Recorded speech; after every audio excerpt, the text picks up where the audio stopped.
Before my learned friend starts, my lord. My lord, your lordships have indicated yesterday that your lordships want us to finish tomorrow.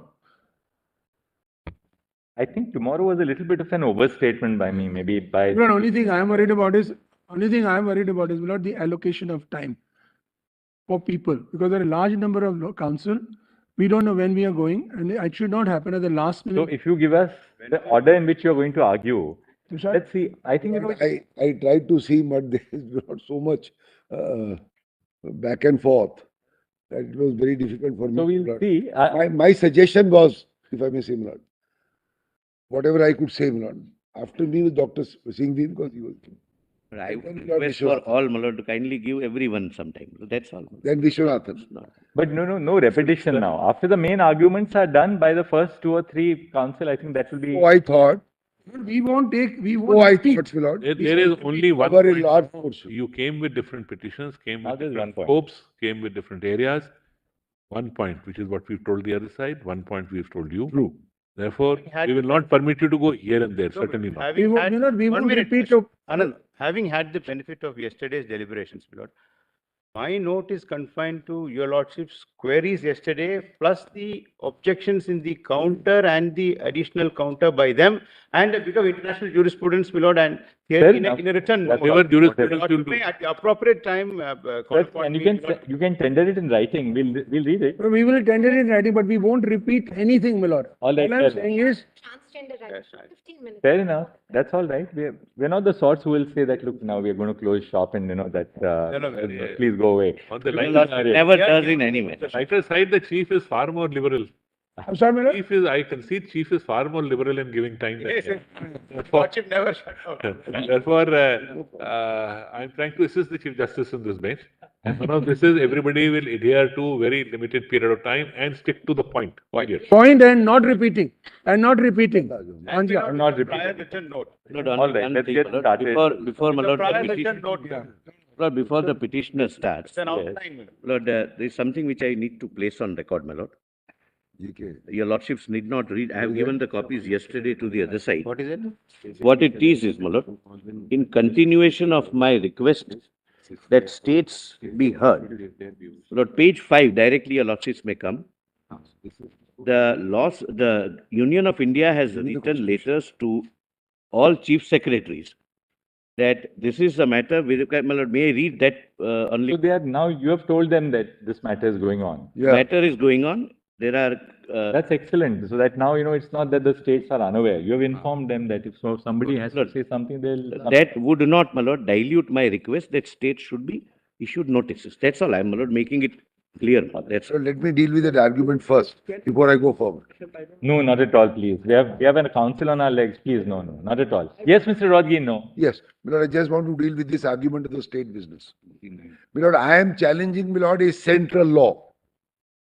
Merely because, my lord, it happens to be in the concurrent list, there is no rationale to say, my lord, that this petition will be bad for non-joinder of states, my lord, because it happens to be in the concurrent list. My lord, your lordship sees entry 5 as an example. Entry 8, my lord, is insolvency. Insolvency was challenged, my lord, in Swiss ribbons in this court. There was no question, my lord, of saying that barely because it happens to be in the concurrent list, but you challenge the central list, therefore the petition won't lie, my lord, unless everybody. You need not labor the It's point. absolutely wrong. Lord, if the state favors No, the law. one second. My lord, absolutely wrong, as the lordship. You have to Second. you have to hear that entity. Whoever wants to law, come is welcome whose law in is this court, valid. my lord. Your lordship Whoever don't wants say to no. intervene, yes. He really did not call upon you to even. And my lord, I only want to comment on one thing. The letter is addressed of yesterday. Your lordship issued notice 5 months ago. I mean, if you had somebody, you could have issued a letter earlier. All right. Yes, Mr. Rodgi. Completely unnecessary, my lord, to show Yes, all this to the court. So yesterday we were looking at we looked at Navtej. We were on para 470. Yeah. No, my lord, your lordships asked me to show 469. Yes. So I'll come back to 469 at page 235 of the report.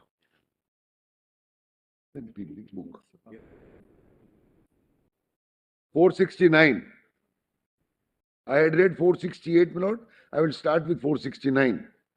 Citizens of a democracy Just give us, cannot be compelled to have their lives give us a moment. pushed into. Mr. Rodgi, just one second. Just give us PDF page. PDF My lord, 1048. 1048. PDF will be 1048, my lord. Compilation page is 1017. And the reports page is 235.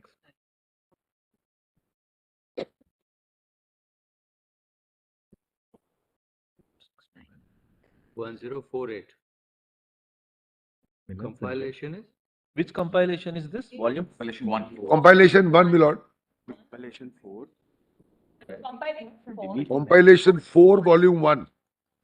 4 is all the judgments. 4 is foreign judgment. Foreign judge. For it, huh? 4 is foreign judgment. In that, volume 1 has Volume 1. volume, all the Puttaswamy, etc. I was reading from that yesterday, my lord. No, we just lost track. 104.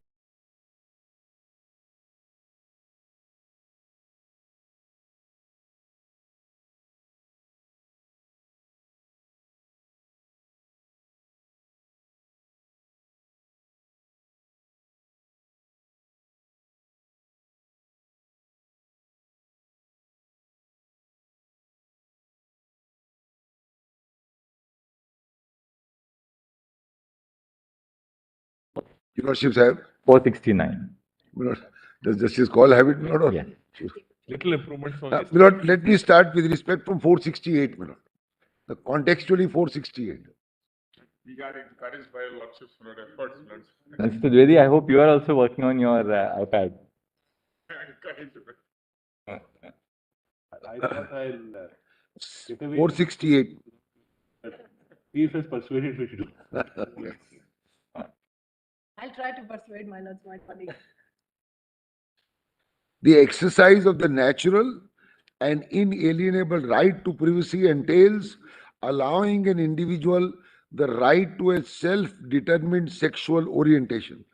Thus, it is imperative to widen the scope of the right to privacy, to incorporate a right to sexual privacy, to protect the rights of sexual minorities.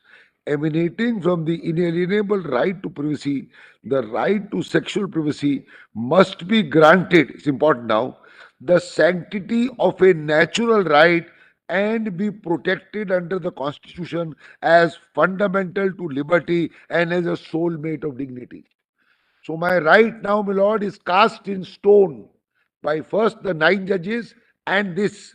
And if I may say so, my lord, in retrospect, I was thinking, in some measure, we are revisiting this issue, though this issue is decided. So, my lord, that's why I said, my lord, when we request a declaration from my lordships, the declaration should not only be a badge, that I wear a badge by saying that the Supreme Court has given me the right to say that I am married. But, my lord, it must at least go forward, even in some limited extent, not, my lord, the entire panoply of all the laws, but at least, my lord, in those laws which are otherwise secular and which do not touch, my lord, personal laws, where that right has to flow and give me something real. I have made a list of 4 or 5 items, my lord, as an example. Take, my lord, Payment of Gratuity Act. Other acts will provide pension. They provide, my lord, only to a spouse where the underlying thing that you are married. I am going to give you, my lord, some of them. One of them, my lord, is the, hold on. I'll give you, my lord. One of them is judge's pension. A judge's pension will go to a spouse. Now, a spouse presupposes that you have to be married. So, if one of us, my lord, becomes a judge and then he gets a pension, tomorrow an issue will arise whether you are going, who will get the pension? My lord, for example, under the Income Tax Act, a gift is exempt from tax, my lord, as between members of a spouse which predetermines, my lord, a marriage. Now, if you're going to do that, how will that work, my lord? So, there are a large number of acts. So, the secular acts, where, my lord, this issue doesn't arise of, my lord, personal laws. So the effect or declaration of marriage must flow to get us real rights, where, my lord, these day-to-day things, at least in secular parts, are, my lord, involved. Motor Vehicles Act, Gratuity Act, Pension Act, this is, my lord, Juvenile Justice Act provides for, my lord, adoption. says you can't adopt. As a living, you can't adopt unless you are married. So all those, those at least it must flow. Otherwise, what will happen? I'm sorry to use the phrase, I get a declaration, I get a badge. 5 years ago, I got that there will be no criminalization. After 5 years, I get this badge. Then, when I go somewhere, again those problems arise. They say, no, Supreme Court hasn't given you anything, given you a badge of being married, fine. In society, you can go around and say, I am a couple who's married. But what is the real impact on the ground? Therefore, my lord, I have framed one or two reliefs which I'll indicate. I'm only saying, my lord, idea should not be to go on revisiting the same issue from Puttu Swami and Navtej, back and forth, back and forth. And we should only, at the end, if your lordships give me some, my lord, declarations, as and when in some other issues something has to be fleshed out, it will come back to court. Nobody can, my lord, think of impossible. Ring of litigations. Yes. Incrementally, as you call it. Yes. So rather than going at it whole hog. Yes. Whole hog you feel is a problem. Yes. Why is it a problem? No. I am not saying it's a problem. You don't want, because you don't want to open up the other fronts right now. You feel, what is the reason? You feel it's a distraction? No, but I'm only saying, only personal laws. I'm only saying. The point is, there is an organic hole in this. Yes. That's one point. Yes.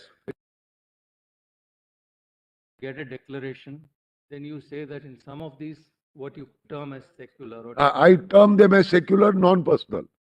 so far, so good. Yes. But when it comes to personal law, this will also implicate personal law, isn't it?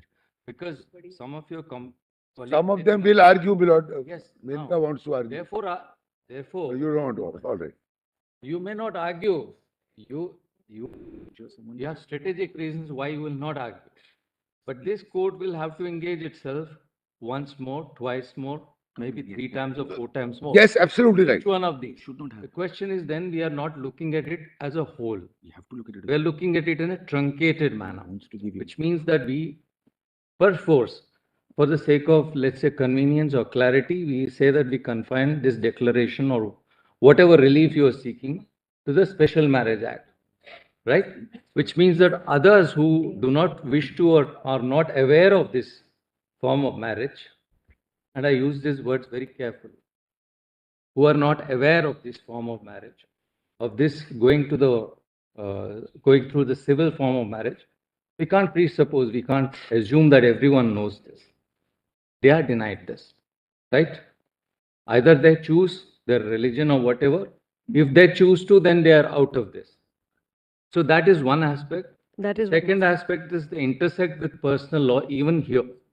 So keep that in mind when you make this. yes, ma'am. Yes. I'll tell you later. Yes. I appreciate, my lord, for your lordship's comment. So now 469. Citizens of a democracy cannot be compelled to have their lives pushed into obscurity by an oppressive colonial legislation in order to ensure the sexual and gender minorities' fulfillment of their fundamental right. It is imperative to confront the closet and, as the necessary consequence, confront compulsory heterosexuality. Confronting the closet will entail reclaiming markers of all desires, identities, and acts to challenge it.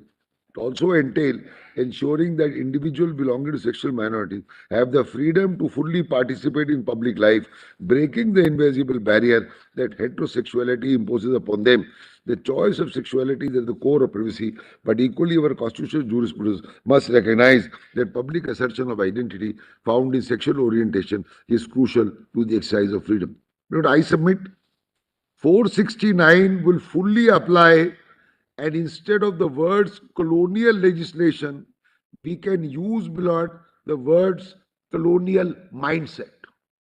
It is that mindset, which started from then. Society has evolved. Your lordships, struck down the barrier 5 years ago. But some parts of that mindset remain, which is evident from the stand of the respondents, including that of the states. And this mindset is, is implicit in the ground or at the ground level. Whenever we go to public spaces, and in the so-called, my lord, the secular laws which I am mentioning, which also will have to be read in accord with the declaration, if your lordship so grant the declaration. In other words, I will propose at the end, but I will just preface. My lord, wherever husband and wife is used, make it gender neutral by using spouse. Wherever, my lord, man and woman is used, make it gender specific, gender neutral by saying, my lord, person. And I will give your lordship examples in the Special Marriage Act itself. So kindly, my lord, note this. Husband and wife should be used as spouse, and man and woman should be used as person. A large part of this, my lord, will solve our projected interpretation, my lord, of the Special Marriage Act. And what is good here must also apply across, my lord, the spectrum, at least of the acts, my lord, the examples of which I am talking about. So that's why I said, my lord, 469 will fully apply by removing legislation into a mindset which is evident even today. Then, my lord, the lordship terms 471. 471 talked about reputable and disreputable sex. Kindly see, my lord, the last line of that page. If one accepts the proposition that public places are heteronormative and the same-sex sexual acts partially closeted, relegating homosexual acts into the private sphere would in effect reiterate the ambient heterosexism of the public space. Which means, my lord, in other words, the rule of majority in public spaces. It must be acknowledged that members belonging to sexual minorities are often subjected to harassment in public spaces. The right to sexual privacy, founded on the right of autonomy of a free individual, must capture the right of persons of the community to navigate public places on their own terms, free from state interference. What I'm really requesting, my lord, for a declaration of marriage is really a paraphrasing of this. When I walk into a public space, I walk into the public space with my partner, knowing that the law in the state recognizes this union as a marriage. Nobody will raise a finger of stigma against me. I walk into this public space. I walk into, my lord, public employment. I walk into private employment. I walk in, my lord, for pensions, gratuities, etc. That I am equal to the heterosexual group. And it's not that the heterosexual groups, my lord, wishes or desires or their orientation is one which is correct, and all others, my lord, are incorrect in the same phrase as reputable and disreputable in 471. So this started with, my lord, the negative part, that you won't do this. I am saying let there be a positive affirmation of the fact that since we are equal, created by judgments of this court from Putto Swami downwards, from Nalsa downwards, if we are equal, my lord, require an affirmative, my lord, nod from the court that you are equal, marriage will be equal, walking into public spaces, public employment, private employment will be equal. There will be no stigma. You will not be treated as lesser mortals, as was being suggested yesterday by one of them. And therefore, there will be full enjoyment of the right to life, dignified privacy in my own house, in public spaces, in public employments.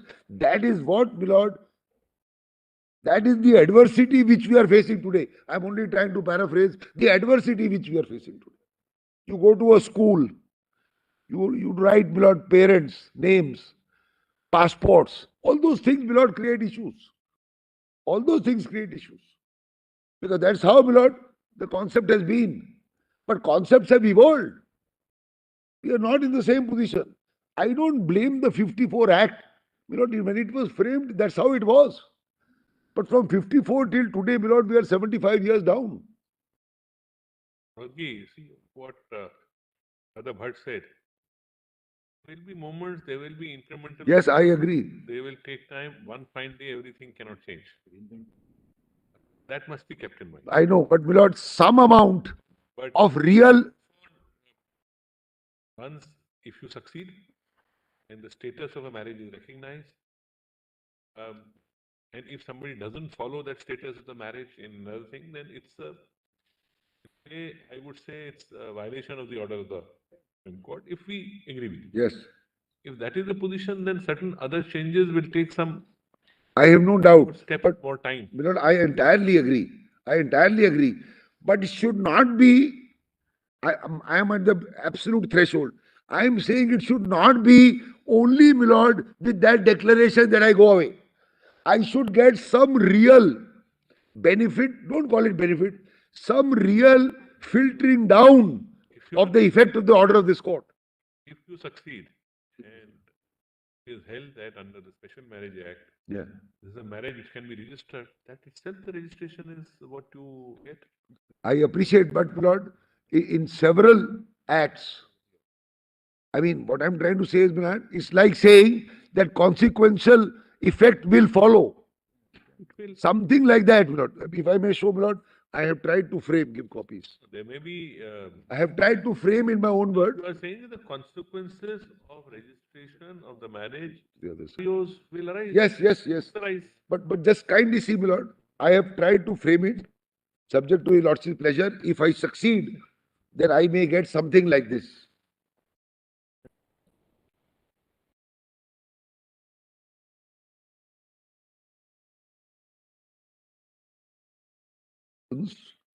Are entitled to marry under the Special Marriage Act, regardless of their gender identity and sexual orientation.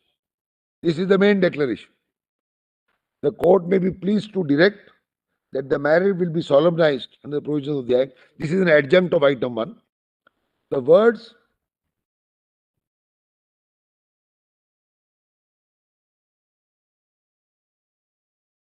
So the first three. yes, yes. But my lord, I am more interested in 4. Have a look at 4. I said 4 is a consequence of us. Yeah, my lord, 1, 2, and 3 are really, my lord, paraphrasing the same thing. See 4. These I respectfully submit, my lord, subject to your lordship's pleasure. The court may be pleased to direct that all laws where rights, duties, obligations, and privileges flowing from marriage are conferred to a heterosexual couple married under the, sorry. Yeah.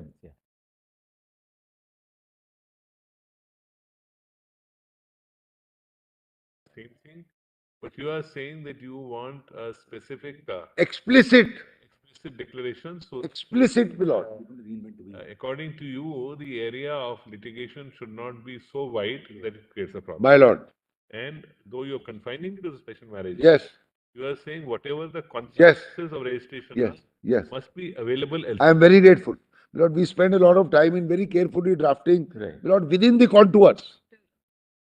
Because it should be explicit, my lord. Otherwise, every time, my lord, you start somewhere, you come up to the Supreme Court, 5, 7 years go by, our lives are in any case passing by, my lord, it becomes very difficult. I am not saying, my lord, that this struggle will end today. It can't end. But if we succeed, we should get an explicit declaration in terms of 4 or as modulated by your lordship, my lord, which flows from 1. Then, my lord,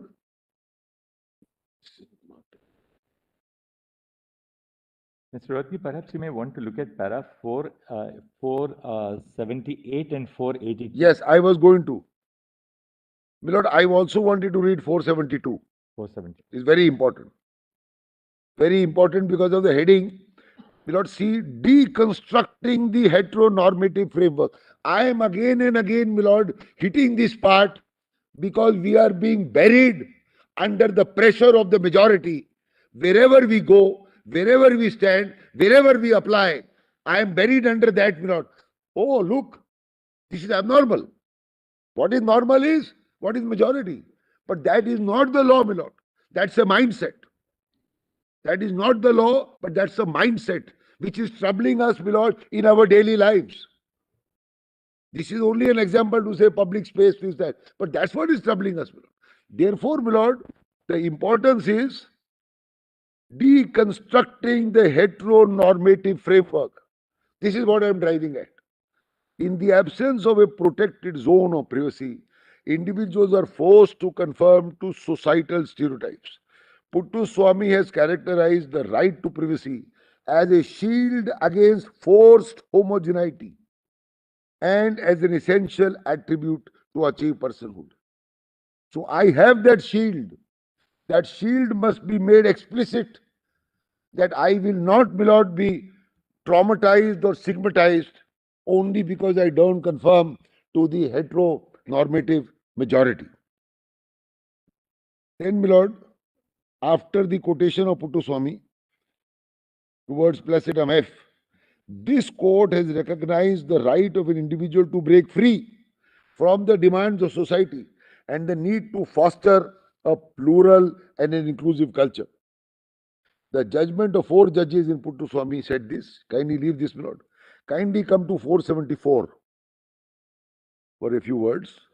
The right to privacy enables an individual to exercise his or her autonomy away from the glare of societal expectation. The realization of human personality is dependent on the autonomy of an individual.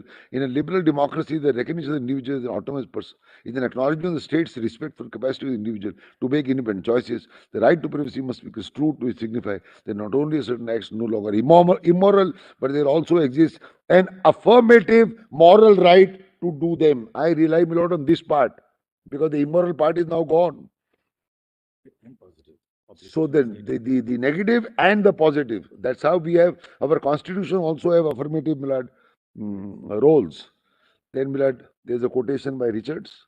Your Lordship may then turn 478, Milord, and 479. An individual's sexuality cannot be put in boxes or compartmentalized. It should rather be viewed as fluid, granting the individual the freedom to ascertain his or her own desire and proclivities. The self-determination of sexual orientation is exercise of autonomy. Accepting the role of human sexuality as an independent force in the development of personhood, acknowledgement of crucial role of sexual autonomy in the idea of free individual. Such an interpretive of autonomy has implications for widening applications of human rights to sexuality. Sexuality cannot be construed as something the state has the prerogative to. No, this is important. Let me read this right again. Sexuality cannot be construed as something that the state has the prerogative to legitimize only in the form of rigid marital procreational sex. This is exactly, my lord, the argument of the other side. Biological man, biological woman, their union is marriage. Marriage will lead to procreation. That is the order of nature and nothing more. That is exactly the argument even today. That's why I say, my lord, in some ways we are revisiting it. Because apart from criminalization, I still face, my lord, these problems. Sexuality must be construed as a fundamental experience through which individuals define the meaning of their lives. Human sexuality cannot be defined narrowly in terms of function as a means to procreation. So, my lord, not the narrow or a pedantic view. To confine it to closed categories will result in denuding human liberty of its full content and a constitutional right. The Constitution protects the fluidities of sexual experience. It leaves to consenting adults to find fulfillment in the relations, diversity of culture, among plural ways of life, infinite shades of love and longing. By criminalizing consensual acts who wish to exercise their right, state is denying a citizen the right to intimacy. The right to intimacy emanates from the prerogative to engage in sexual rights, etc. Then, my lord, Shakti Vahini. That's important. My lord, I will not read Shakti Vahini because Shakti Vahini is quoted here. But my lord may note, my lord, on the side, there are 3 judgments. Shakti Vahini, Shafin Jahan, Lakshmi, and Deepika. I'll repeat, my lord. Shakti Vahini, Shafin Jahan, Lakshmi, and Deepika. These are 4 judgments which lay down and reiterate one principle, that every person is entitled to marry a person of his or her own choice. If it applies, my lord, to the heterosexual group or majority, I respectfully submit it will apply equally, my lord. To us, we may be a minuscule minority, but having the same rights are entitled to the same declaration granted, my lord, by this court in these four cases. Then, my lord, 480. In Shakti Vahini, a three-judge bench of this court issued a directive to prevent honor killings at the behest of Khap Panchayat and protect persons who entered into marriage that did not have approval of Panchayat. So Panchayat can be Panchayat, community, whatever you call it.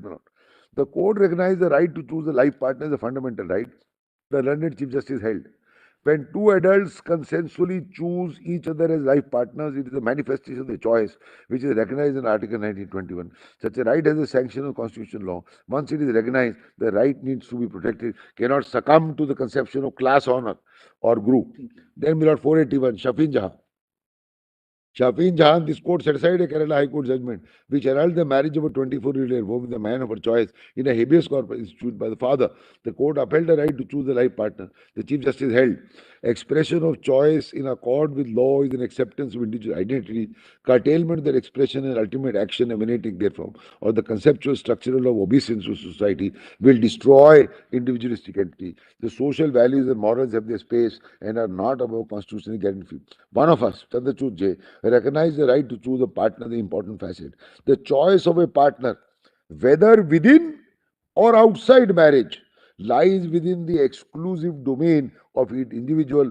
Intimacies of marriage lie within a core zone of privacy which is inviolable. I want to repeat this line. Intimacies of marriage lie within a core zone of privacy which is inviolable. The absolute right of the individual to lose a life partner is not in the least affected by matters of faith. Social approval for intimate personal decisions is not the basis. So, majority is not the basis. It is my right.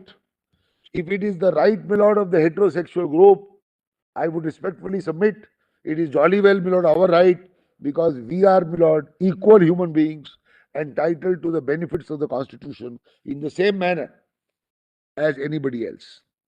Then, my lord, the judgment in Shafin Jahan delineated a space where an individual enjoys the autonomy of making intimate personal decisions. The strength of the Constitution, therefore, lies in the guarantee which it affords that each individual will have a protected entitlement in determining a partner, choice of partner, share intimacy within or outside marriage.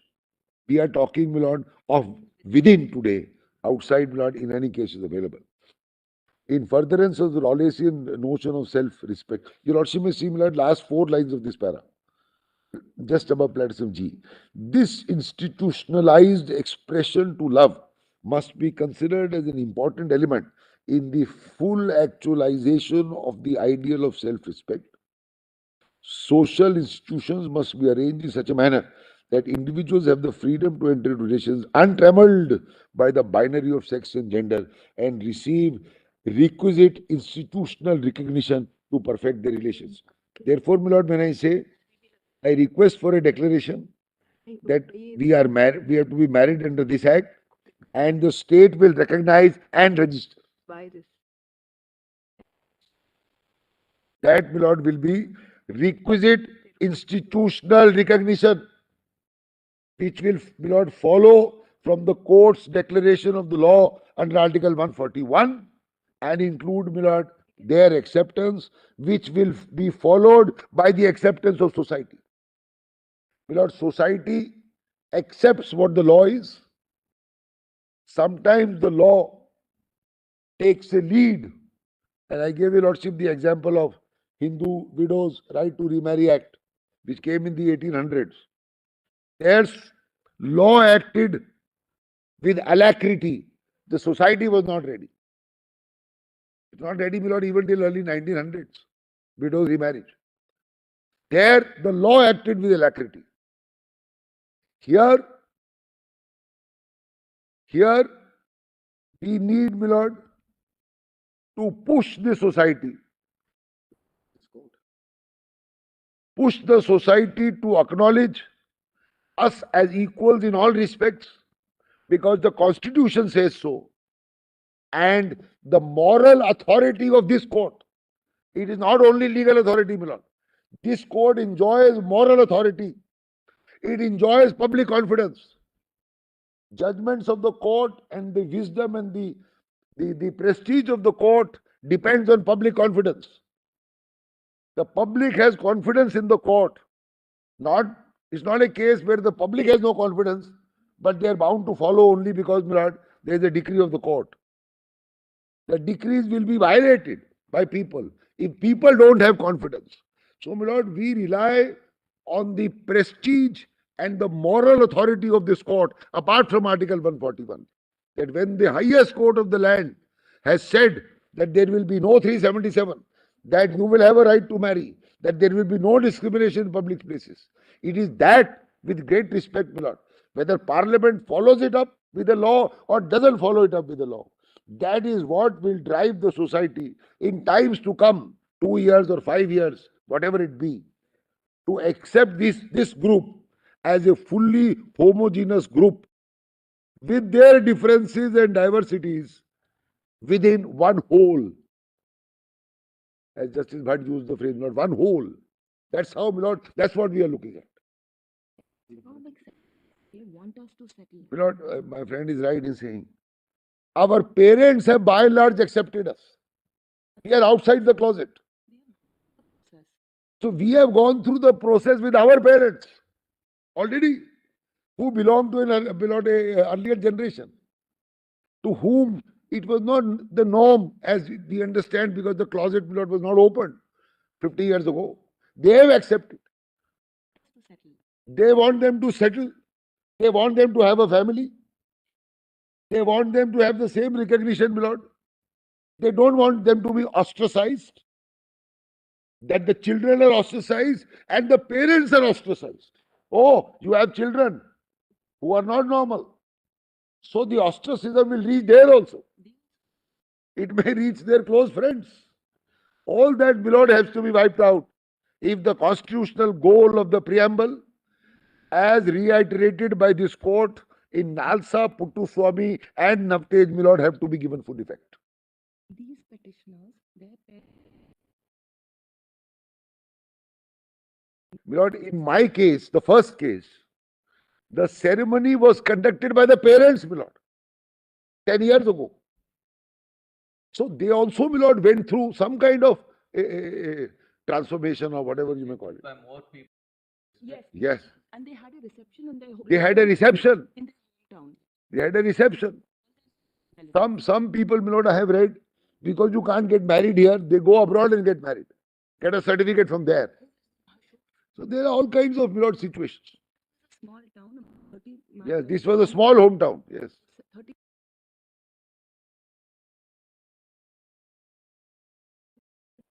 Then, my lord,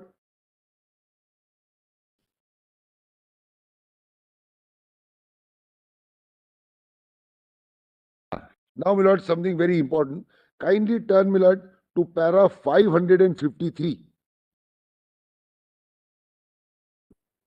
There is, my lord, in Justice Chandrachud's opinion, a huge discussion of foreign cases, but para 553 is, my lord, US versus Windsor relating to DOMA, which I had given in that chart. So that description is here, my lord. It's important to read that. Because Nepal, recently 2 weeks ago, another judge from Nepal has come with translation by tomorrow. Only one more thing, my lord. Mr. Kirpal tells me just above 551, there is a reference to Nepal, my lord. Yes. There is a reference to Nepal just above para 551. What is that? Sunil. Yes. Sunil Babu Pant. Just above para 551. 550. 550.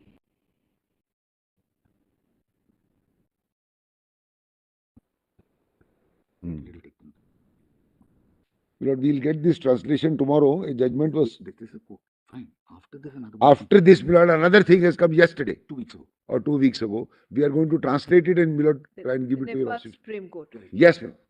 Yes. Which para? 5? 50. I was reading, my lord, 2 lines above 551. In concluding, the court directed the Nepalese government to enact new legislation or amend existing legislation to ensure that persons of all sexual orientations and identities could enjoy equal rights. So now there is a fresh judgment reiterating this position, and we will translate and give it to Lordships tomorrow or day after. So it's not a case of urban elitism. Say from Nepal, not certainly not urban elite. Now say 553.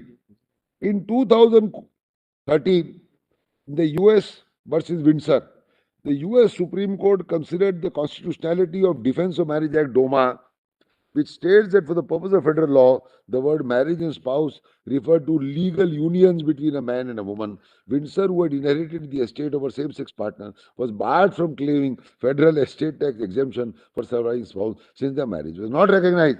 Kennedy J., writing for the majority, held that restricting the federal interpretation of marriage and spouse to apply only to opposite sex unions was unconstitutional under the due process of the Fifth Amendment. In the DOMA, it's DOMA's unusual deviation from the tradition of recognizing and accepting state definitions of marriage operate to deprive same-sex couples of the benefit and responsibility that come with federal recognition. This is exactly what I seek, my lord. I respectfully submit, my lord, it is exactly what I seek from your lordships, my lord. This is strong evidence of a law having purpose and effect of disapproval of a class recognized and protected by state. DOMAs about purpose and practical effect are to impose a disadvantage, a separate status, so a stigma upon all who enter into same-sex marriage made lawful by the unquestioned authority of the states. So the laws of the states of the US was at variance with DOMA. That you also find in my chart also. Then 554 below. Obergefell. 2 years later in Obergefell, while analyzing precedent of decisions of US courts recognizing same-sex marriage, Kennedy J. observed, a first premise of the court's relevant precedent is that the right to personal choice regarding marriage is inherent in the concept of individual autonomy, like choices concerning contraception, family relationship, procreation, child rearing, all of which are protected by the Constitution. Decisions concerning marriage are among the most intimate that an individual can make. Kennedy J. expressed the need to go beyond the narrow holding in Lawrence, this is that Lawrence, Texas case, towards a more expansive view in Obergefell. Lawrence invalidated laws that made same-sex intimacy a criminal act. But while Lawrence confirmed a dimension of freedom that allows individuals to engage in intimate association without criminal act, it does not follow that freedom stops there. Outlaw to outcast may be a step forward, but does not achieve the full promise of liberty. This is exactly, my lord, history repeating itself here. Your lordships have, my lord, annulled 377 as it was annulled in the case of Lawrence. But it can't stop there. It has to go forward. It has to go forward, my lord, with a declaration that we are entitled to the same rights of marriage as anybody else, so that we can walk, my lord, in public spaces. Now, my lord, yes. Now, then, my lord, next passage is very important. By a 5:4 majority, the Supreme Court ruled that the fundamental right to marry is guaranteed to the same-sex couple by the due process and the equal protection clause of the 14th Amendment. Commenting on the right to marriage, Kennedy J. noted, "Not this definition is classic. No union is more profound than marriage, for it embodies the highest ideals of love, fidelity, devotion, sacrifice, and family. It would misunderstand these men and women to say they disrespect the idea of marriage. They are pleased that they do respect it so deeply that they seek to find its fulfillment for themselves. Their hope is not to be condemned to live in loneliness, excluded from one's civilization's oldest institutions, namely marriage, my lord. They ask for equal dignities in the eyes of the law. The Constitution grants them that right." From your own marriage, that's for you. No relationship has been known. So, my lord, if this is good for society as a whole, it has to be good for us. It has to be good for us. And there is no reason that we should not be included in the whole. We should not be included in the whole or the wholesome, my lord, group of society. My lord, now, my lord, the principles at para 561. That is, my lord, the crux. The principles, and then one or two more passages, and we are done with this. Kindly turn to para 561, my lord. 2 pages down. From an analysis of comparative jurisprudence from across the world, the following principles emerge. Sexual orientation is intrinsic element of liberty, dignity, privacy, individual autonomy, and equality. Intimacy between consenting adults is beyond the legitimate interest of the state. Then we got point 5. Point 4. When to read all that? Yeah, I'll read all of them. Yes, I'm grateful. 561.2. Intimacy between consenting adults of the same sex is beyond the legitimate interest of the state. Sodomy laws violate equality by targeting a section of the population for their sexual orientation. Such a law perpetrates stereotype, lends authority of the state to societal stereotypes, and has a chilling effect on the exercise of freedom. The right to love and to a partner to find fulfillment in a same-sex relation is essential to a society which believes in freedom under a constitutional order based on rights. Sexual orientation implicates negative and positive obligations on the state. Not only requires the state not to discriminate, but calls for the state to recognize rights which bring true fulfillment. This is the affirmative part, my lord. The earlier part was the negative part, or the negative injunction. The constitutional principles which have led to decriminalization must continuously engage in a rights discourse to ensure that the same-sex relationship find true fulfillment in every facet of life. I pause here for a minute. This is what I am driving at. I require beyond the badge. I require this, my lord, I respectfully submit. Beyond the badge that I am married. Every facet of life where we face pitfalls when we go outside, my lord, the courtroom and deal with, my lord, like ordinary mortals. This is what we, my lord, face. The law cannot discriminate against same-sex relationship. It must also take positive steps. This is the affirmative part. The state should rather, my lord, come forward and say, all right, we accept gracefully, not grudgingly. The solicitor referred to the affidavit filed in Navtej. We were in Navtej. The affidavit said we leave it to the court.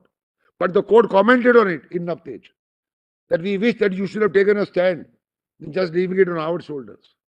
So it's not a matter of grace that the court said there, oh, we leave it to you. That's what the comment is in Navtej, Milad. Now, Milad, 564. This evolution has enabled societies governed by liberal constitutional values such as liberty, dignity, and privacy, equality, and individual autonomy to move beyond decriminalization of offences involving consensual same-sex relations. Decriminalization is, of course, necessary to bury the ghost of morality, which flourished in a radically different age and time. I submit, my lord, history is repeating itself. This was only 5 years ago. But decriminalization is a first step. Please mark this, my lord. Kindly read, my lord, the conclusions with this. If this is the first step, the affirmative steps remain. And I submit, my lord, that the prayers that I respectfully seek from your lordships are affirmative steps which will help me lead a dignified life like any other person. Then, my lord, then your lordship may see only one more. But the last 4 lines is the Yes, my lord, I'll read. Constitution principle. Yeah. Yes. Sorry, my lord, I should have read 51.7. I should have read 564. 564. What was they reading? After the first step, the constitutional principles on which it is based have application to a broader range of entitlements. The Indian Constitution is based on the abiding faith in the constitutional values. In the march of civilizations across spectrum of compassionate global order, India cannot be left behind. My lord, we have to at least go hand in hand with Nepal. Let's forget anything else. My lord, we are in this region. Let's not talk about the America. My lord, in the US also, a large part of the society is very conservative. Large part. That's why, my lord, you had this DOMA and this, that. and the fact that now in the recent past, they have gone back, my lord, on abortions. They have gone back on abortions. It's not as if that, they being a industrialized country, they are very much ahead. The entire South, the rednecks as they call themselves, they are conservative. After Oberge fell, they have. So after Oberge fell, it has been accepted, and they have passed an act now. I mentioned that. Opinion changes.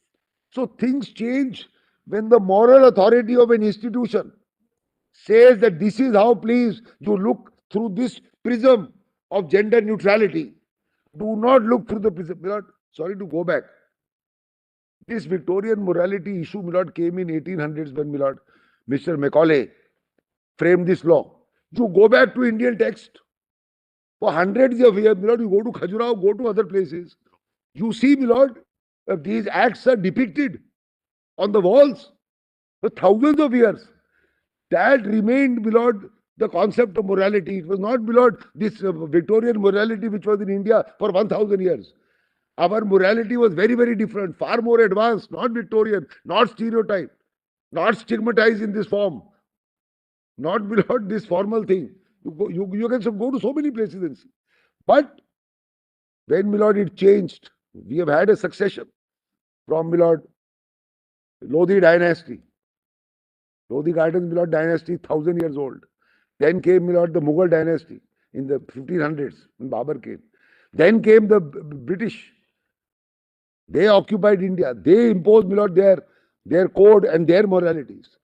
So the society has travelled, my lord, through, I mean, my lord, twisting, if I may say so, twisting sands of time. What we were thousands of years ago, what we were, my lord, in the Mughal period, what we were, my lord, in the British period. And that British period stuck because they made the laws. They conquered India. India became one, my lord, dominion, like Africa, like many other dominions. We became a dominion, and those laws were imposed on us. Those Victorian morals were imposed. I am not on a debate, my lord, what is right, what is wrong. But that is how the shifting sands of time have, my lord, gone over thousands of years. That's why these words are important. That in the march, my lord, in this march, India can't be left behind. And more so, my lord, at least we don't have a debate like England. They don't have, my lord, a written constitution. So it's a matter of debate what the conventions are or what they are not. We have a written constitution like the US. Our constitution is very, very clear.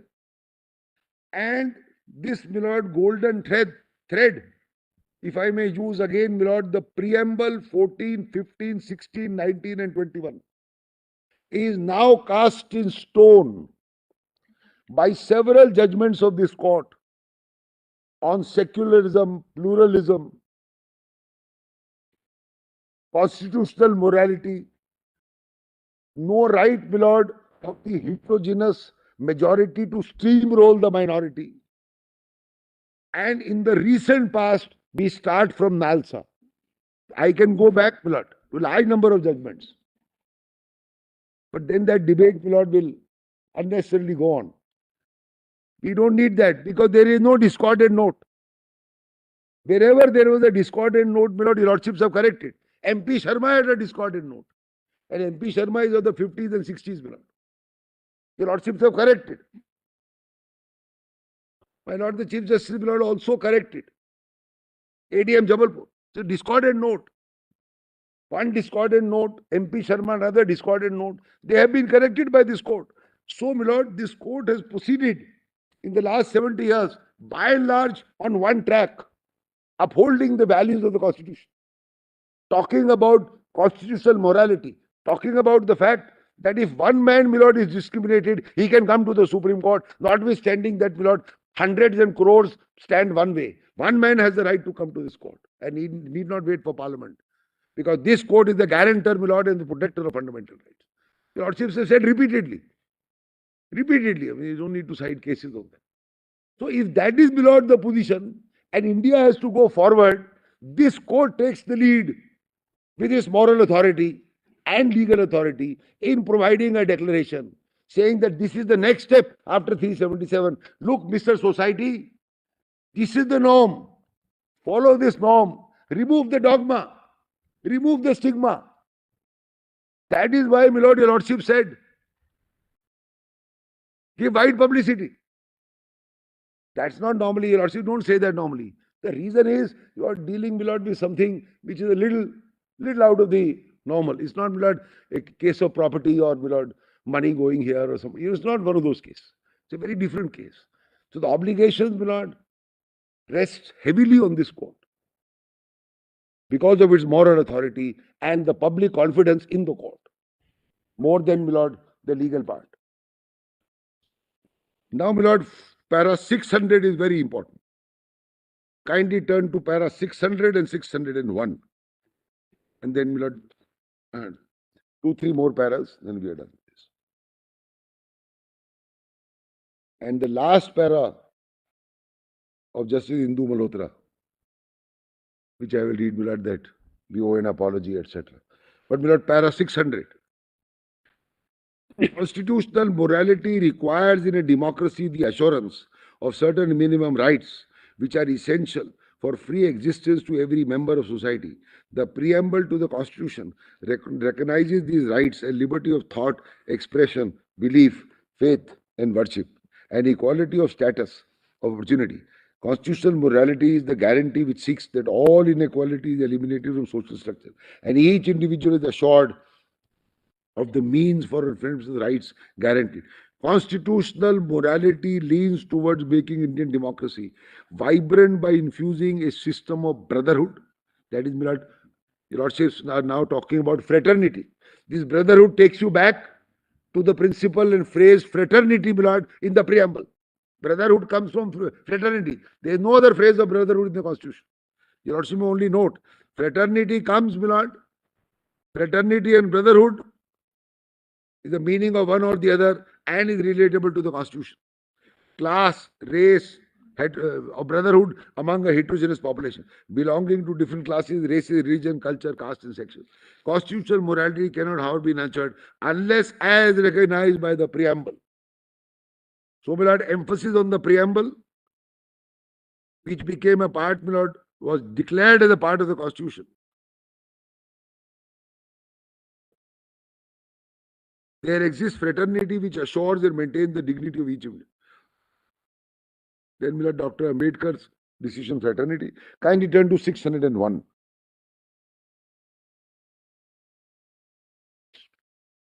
And as I said, my Lord, when the Hindu Code came in 1950, Parliament was not ready. The Hindu Code, my Lord, was not only Hindu Marriage Act. It had adoption, success, so many things, my Lord. So, my Lord, it's not accepted. And Dr. Ambedkar had to resign. Then it came, my Lord, in a truncated form. First, my Lord, this Hindu Marriage Act, then Succession Act, and the adoption, guardianship, all that, my Lord, came separately, not as a part of the Hindu Code bill. So the import is, what was not accepted in 1950 was accepted by Parliament in 56, 58, etc. when it went on. And then became the norm of society. Because nobody says today that there is some error in the Hindu Marriage Act. Prior to, my Lord, the Hindu Marriage Act, one could marry, my Lord, 3 times. A Hindu could marry, have 3 wives. That became, my Lord, an anathema when India progressed to the Hindu Marriage Act. That was the law prevailing from the times of the Mughals, the British. So we brought in a new social order. Sorry. This is the double-edged sword. Because then the argument of the other side is let the Parliament do it. And It's all right, but Society changes. point is, my Lord, sometimes, as I said, my Lord, the law takes the lead, sometimes society takes the lead. Mr. Rotigi, your broad argument there would be that we are talking of constitutional morality. When My somebody performs it, that is also constitutional. That's right. I'm grateful.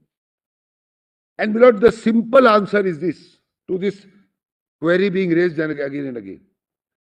The power, jurisdiction, obligation, and responsibility of this court, my Lord, which is cast on this court under the Constitution, is only cast on this court. Even the High Court doesn't have that power. Only this court. as the final protector of fundamental rights and the final arbiter of what the law is and what the constitution is. 32 is itself a fundamental right. If, my lord, I have a right, and that right is not being, my lord, given its full play, is being clouded or shrouded in some form by the majority, and if I may say so, by the state accepting the majority as correct, I have a right to come to this court, and this court will fail in its duty under the constitution if, my lord, it does not remedy my right. Say, no, I can't do anything, you wait for parliament. My lord, there can't be a mandamus to parliament. I have no voice in parliament. I have a voice to come to, my lord, open the doors of this court and come here and plead before your lordships. None of us have a right to go anywhere else. Except to, oh, you are a representative in parliament, you go to your MLA, you tell your MLA, MLA will go there. That's not an answer, my lord, to the constitution. The constitutional touchstone only. I am grateful. That's, my lord, where it stands. And, my lord, this argument has been raised in other cases also. Oh, only 10 or 20 people are affected. Thousands have accepted. Take, my lord, some resolution or some decision of a government. Your lordships have always, my lord, struck down the argument. If one man is affected, he has a right to say that he is affected. If his grievance is valid, then the court will act on it. And that this 100, 200 business was one of the foundations, my lord, in Kaushal. Your lordship may note that. That judgment, my lord, which overruled Nas of this court, which was overruled in Navtej and Puttaswamy, that judgment said, oh, you are a small minority, you are piffling minority, and 200 prosecutions, what's a big deal? In a country of 100 crore, this is minuscule. So, my lord, something like de minimis. Your lordships have a principle of de minimis. If it is so, my lord, inconsequential, the court may not act. Yeah. That judgment was founded, my lord, on de minimis. The point is, if one man's fundamental right, my lord, is affected, he has a right to come. And that judgment, therefore, was completely wrong in applying a principle of de minimis on the violation of a fundamental right.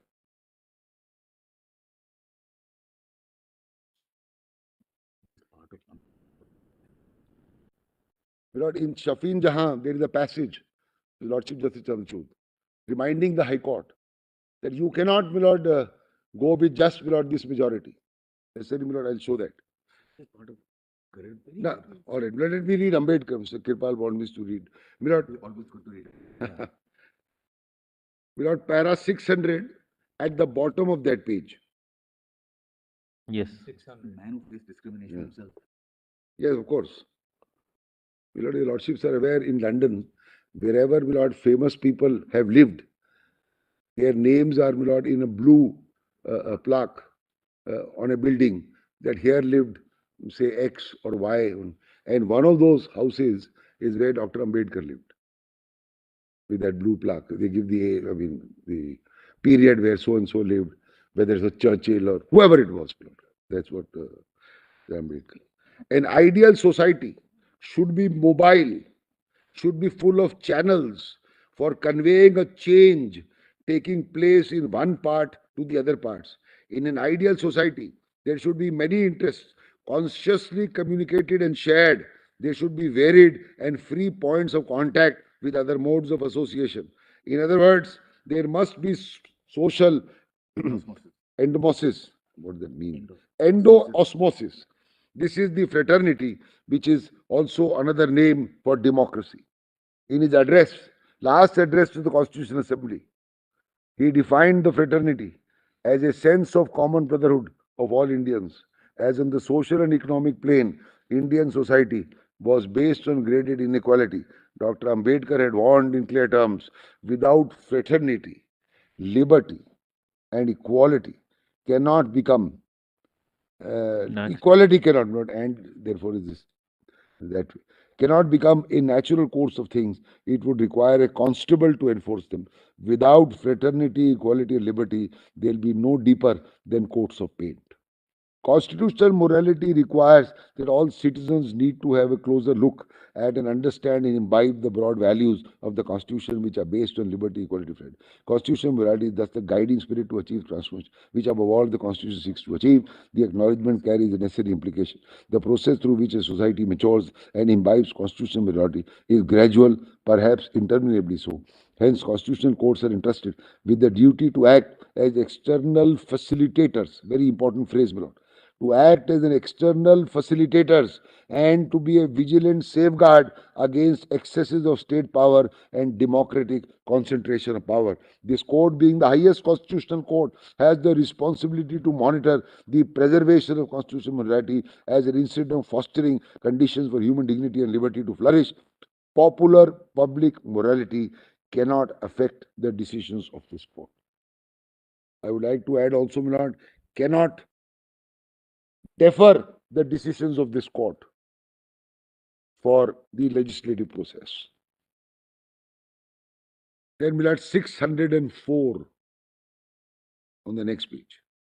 Invocation of constitutional morality must be seen as an extension of Dr. Ambedkar's formulation of social reform and constitutional transformation, highlighting the significance of individual rights and social terms. He observed, the assertion by the individual of his own opinion and beliefs, his own independent interest is over and against group standards, group authorities and group interests in the beginning of all reform.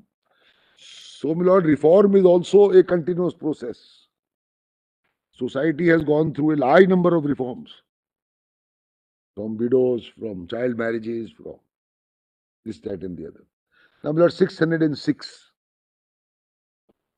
Constitutional morality will impact upon any law which deprives the LGBT individuals of their entitlement to a full and equal citizenship. It's again a reiteration of what I respectfully seek from this court. Nobody can deny, my lord, a full and equal citizenship will be sans marriage, will be sans a family, will be sans the respect of a marriage, and forever to be treated as those two people. After the constitution came into force, no law can be divorced from constitutional morality. Society cannot dictate the expression of sexuality between consenting. This is a private affair. Constitutional morality will supersede any culture or tradition. The interpretation of a right in matter of decriminalization is beyond their determination, so may be determined by the norms. So, my lord, will supersede any culture or tradition. Reference was made to culture or tradition by the other side yesterday. 608. LGBT living under the threat of conformity, grounded in culture, morality have been denied to a basic human existence. They have been stereotyped and prejudiced. Constitutional morality requires this court not to turn a blind eye to their right to an equal participation in citizenship and equal enjoyment of life. Constitutional morality requires that this court must act as a counter-majoritarian institution which discharges the responsibility of protecting constitutional entrenched rights regardless of what the majority may believe. Constitutional morality must turn into a habit by citizens. I respectfully submit, my lord, it will become a habit only when it is so declared by an authority no less than the Supreme Court on account, my lord, of its moral authority. By respecting the dignity, this court is only fulfilling the foundational promises of our constitution, which is, my lord, way back in 1950. Today we are in 2023. My lord, 613.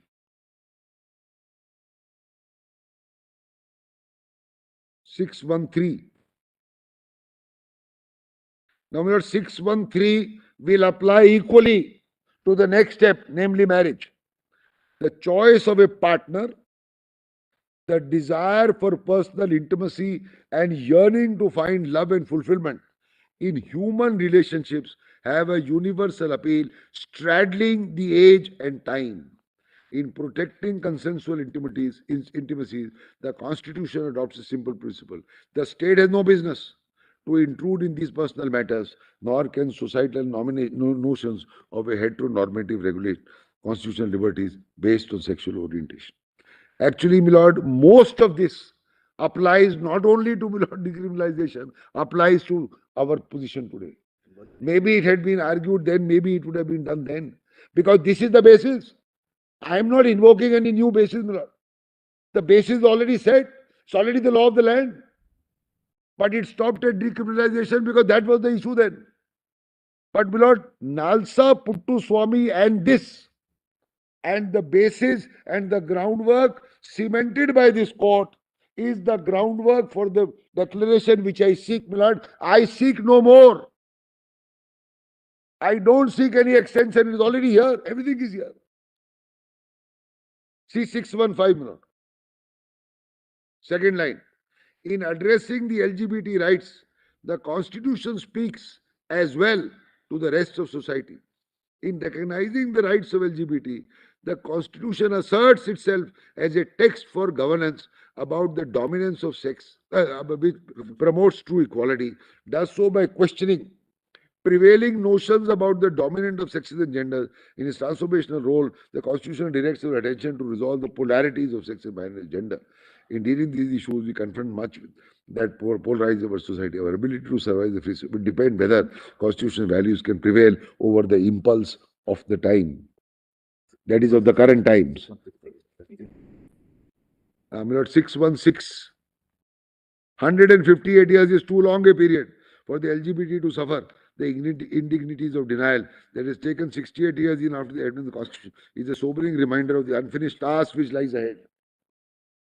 It's also a time to invoke the transformative power of the Constitution. Then we'll add the declarations in 618. See, my lord, 618 too. Now it applies equally here today. It doesn't apply or limited only to decriminalization, my lord. See 6182. Members of the community are entitled as all citizens to the full range of constitutional rights, including liberties. The choice of whom to partner, ability to find fulfillment in intimacy, right not to be subject to systemic behavior are intrinsic to constitutional protection. This applies equally to marriage. Not restricted, my lord, only to that no case will be filed against you. Point 4, my lord. Members are entitled to the benefit of equal citizenship. This is the broadest phrase. Without discrimination and to the equal protection. I respectfully submit, my lord, these principles apply with equal force today. After a passage of 5 years, these principles are the same even for whatever. Then only one thing, my lord, I wanted to show. Kindly, my lord, turn to 640. This is Justice Indu Malhotra. 640.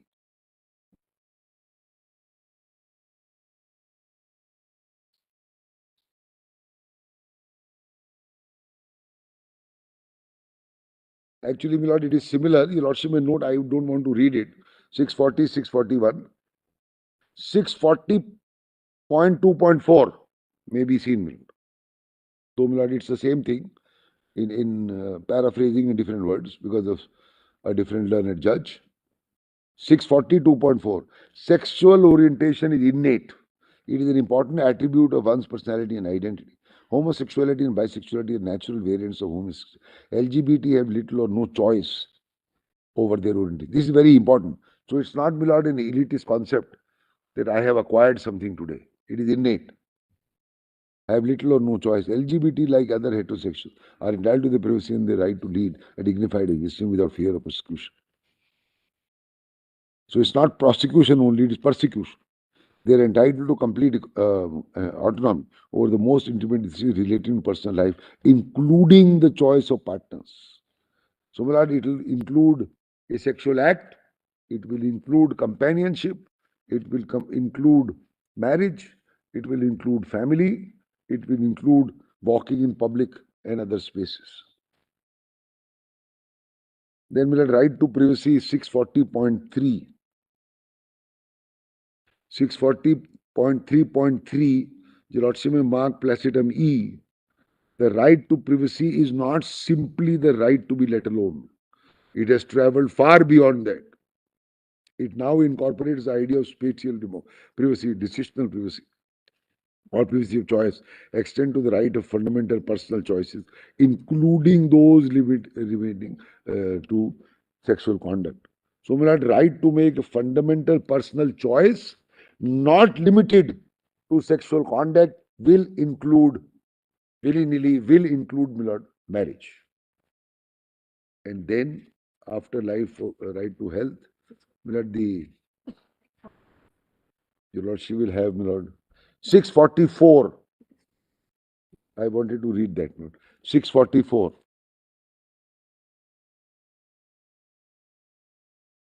History owes an apology to the members of this community and their families. So it's not only community, my lord, I emphasize family, family is also here. For the delay in providing redressal for the ignominy and ostracism that they have suffered through the centuries. The members of this community were compelled to live a life of fear, reprisal, persecution. Account of ignorance of majority would recognize that homosexuality is a complete natural condition, part of a range of human sexuality. The misapplication of the fundamental right of equality guaranteed by 14, infringement, it infringed the fundamental right to non-discrimination under Article 14, etc. And that's how the conclusion. One para. Just one para. Lord, I have given your lordship those, I don't want to read now, those 4 cases on the right to marriage. I can give my lord the citations. Shakti Vahini is quoted there already. Shafeen Jahan is also quoted there, my lord. The 2 other ones, your lordship may note, my lord. That's all. So there are 4 of them. Shakti Vahini, under the head of right to marry a person of your own choice. Shakti Vahini and Shafeen Jahan are quoted in Justice Chandrachud's opinion. The 2 others, my lord. One is Deepika. Deepika, my lord, is 2022 SCC Online SC 1088 para 26 to be precise, and Lakshmi, my lord, Lakshmi Bai, Mr. Justice Call, speaking for the court, 2021 3 SCC 360 paragraph 11, my lord, to be precise. Now that ends, my lord, Sorry, the Mr. tracing of the law. Okay, in Deepika saying what para did you specify? 26, my lord. Para 26. And Where is the Nepal subsequent judgment? in Lakshmi Bai. Of Deepika? Nepal judgment, subsequent. Yeah. Nepal. Got it now. Oh, you got it? I'll get a printout and give it. My lord, I'll get a printout and give it to your lordship. Headline. Then Nepal judgment. My lord, your lordship might. You have given all this in your compilation. Yes. You just give the page numbers. Yes. That's fine. I'll do that. I'll do And the that. Nepal judgment you can email separately. You can separately email it to the court master. We'll give it. That's all. Email it to the court. Yeah. I'll leave that. Now, my lord, we go to the special marriage act.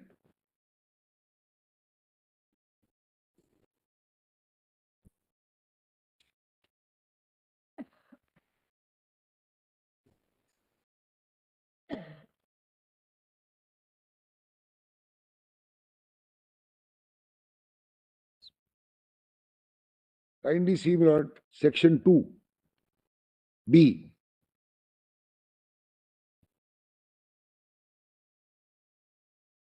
My lord, as I had mentioned yesterday, section 2, like all other sections in other acts, starts with unless the context otherwise requires.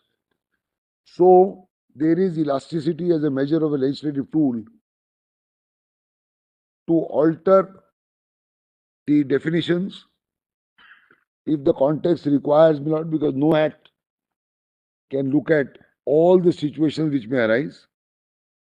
But I am not restricting my case only on this, because I am saying, my lord, this legislative tool may be good when you are discussing a normal law, but today we are discussing a constitutional provision.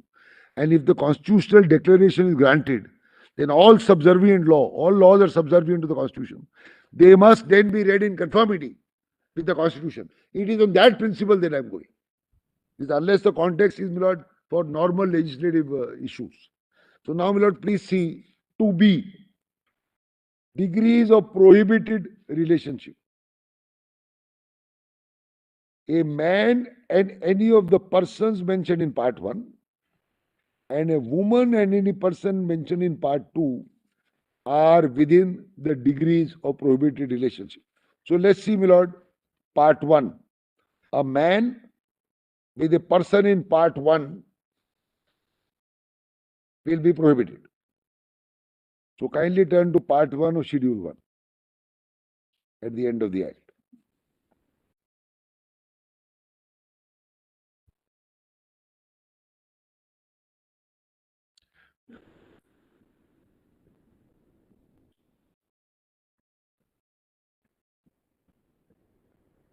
So that's in part 2. What parts will apply? Now we will see part 1. This is all women.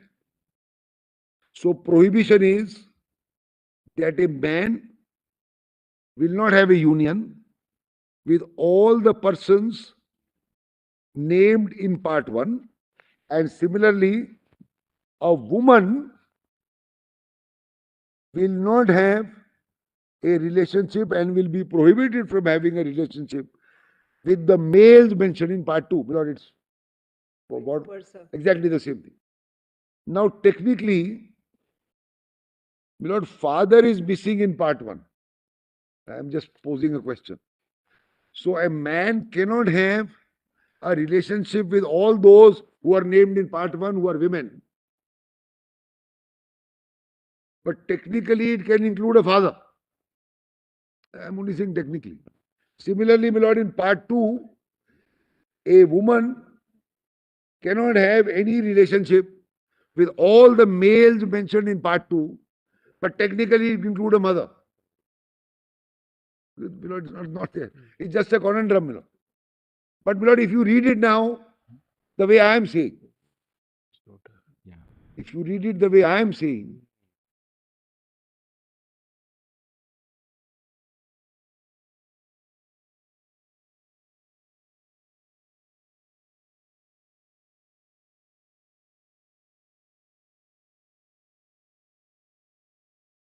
Lord, man and woman as a person.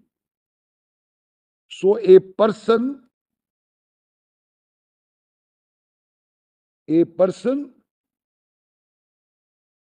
and any person mentioned in part 1 and a person mentioned and any person mentioned in part 2 Will apply now.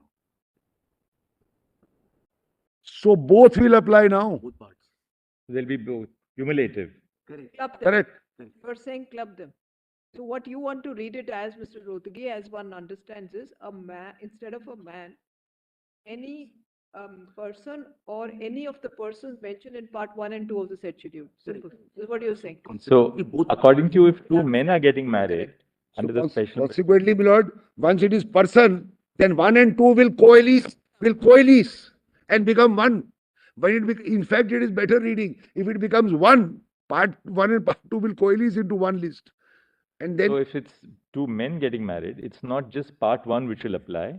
Likewise, if two women are getting married, Correct. it's not just part 2. My lord, according to you. my lord. It just so happens to fit, my lord, when I was doing this, that's how it fits. See, my lord, for example,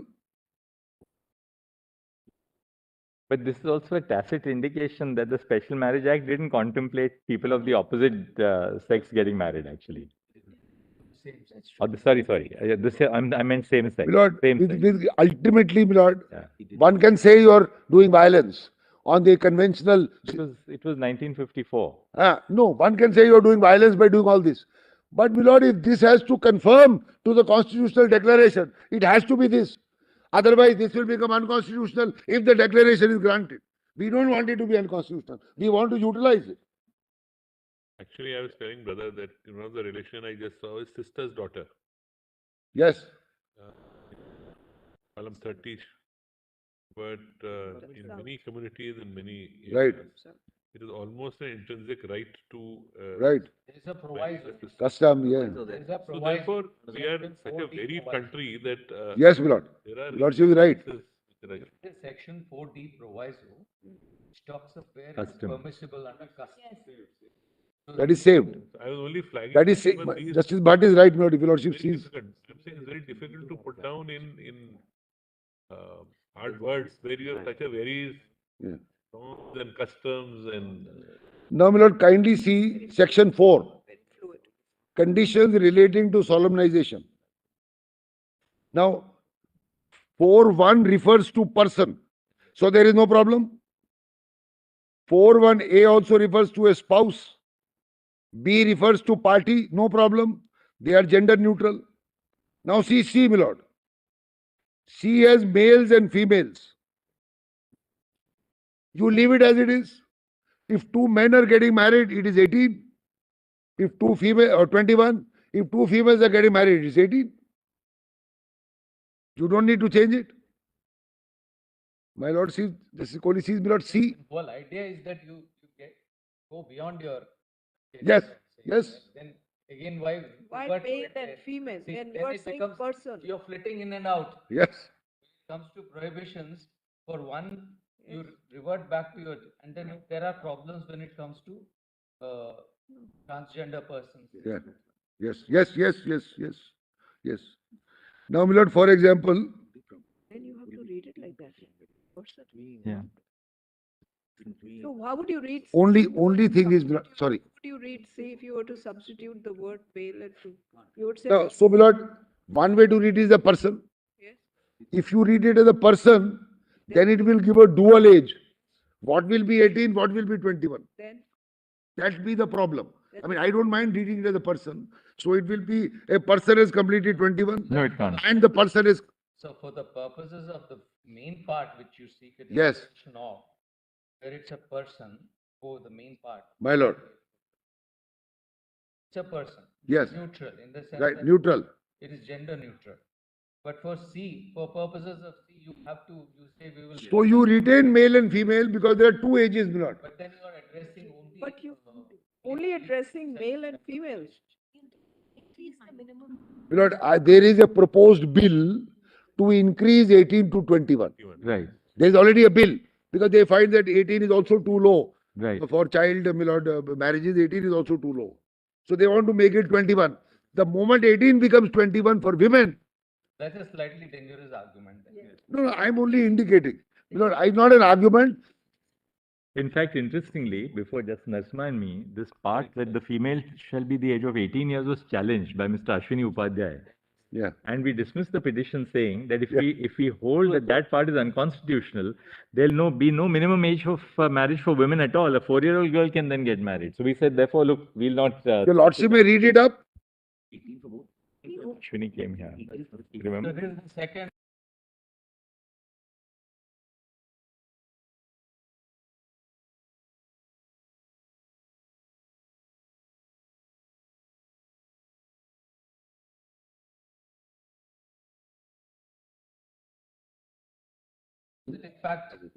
How does it impact those who are a heterosexual couple?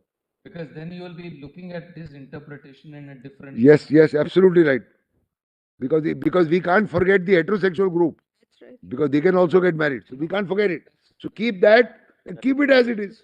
No, then in that case, what you're saying is for sex relationship, this is the person. For heterosexual couples, for heterosexual, Yes. this is part 1 and part 2 apply. Right. That is one more. That is one way, yes. Yes. One way. That is No, correct, correct. So your lordship is right. Keeping the distinction in mind for the heterosexual and for, my lord, this. And then there's a third way, which is for a same-sex male couple, Yes. it will be 21. For a And female same-sex female couple will be 18. would be 18. Will be 18. I don't know. That you Do deal. it exactly for the transgenders. I, question is to make Then we are everything as 21 for purposes yes, of. no problem. We have no problem. Then if Now see, my lord, 12. by Sorry. One, please. if you go by the act which Yes. Solicitor pointed out Yes. yesterday, Yes. there are so many other spectrum varieties. How do they get accommodated? When you look at them, how do they get accommodated? Work that out because My lord, they want to deal with that. Otherwise, my lord, I will cover all the fields. Section 4 guarantees them, my lord, the option to choose gender they manifest. Milord, a male will manifest as. So ultimately, you're going back to the social stereotype which you want to avoid. Milord, that is because we are maintaining No, equality. not a question of because. Sir, the minimum is 18, it should not be 21. One second, my lord is saying something. My lord is saying. No, I understand. So ultimately, you say you go back there, but for here it is this, and for normal your heterosexual couples it is whatever they are. So this interpretation has to be threefold for this enactment. Milord, it syncs with, Milord, section 4 only says. It syncs with what you want. It suits your purpose. No. Court has to. Milord, the act guarantees the manifested gender, Milord. Act guarantees the manifested gender. All right, we'll Lordship is seated. allow, yes. Because the transgender will have to fall in one or the other, Milord, for that purpose. Anyway, you're breaking up Lordship the is seated. submission, so we'll hear Mr. We'll address Vishwanathan that. on that. Yeah. Now, Milord, see 12, for example. 12, place and form of solemnization. Now, Milord, 12.1 talks about parties. 12.2 talks about parties. Now, look at the oath. The last line. I, A, take thee, B, to be my lawful wife or husband. You replace it with spouse. You replace it with spouse. That's it. I take you as a spouse. 27. Milord, kindly turn to 27. No, see 22. 22. Restitution. Restitution, Lord, here also it is husband or wife. Read spouse, because the third line is aggrieved party. And the explanation is person. So they are neutral anyway. 23 is the same position, Lord, for judicial separation. See 27. Here also, my lord, divorce can be by either party, husband or wife. So you have to read spouse. See, my lord, 1 capital A. A wife may also present. So a spouse.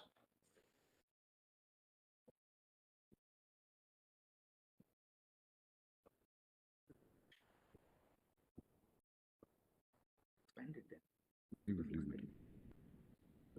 Spend it. That's all. See? Then, my lord, 36, 37. Now, this is the right, my lord, only to women. 36 and 37.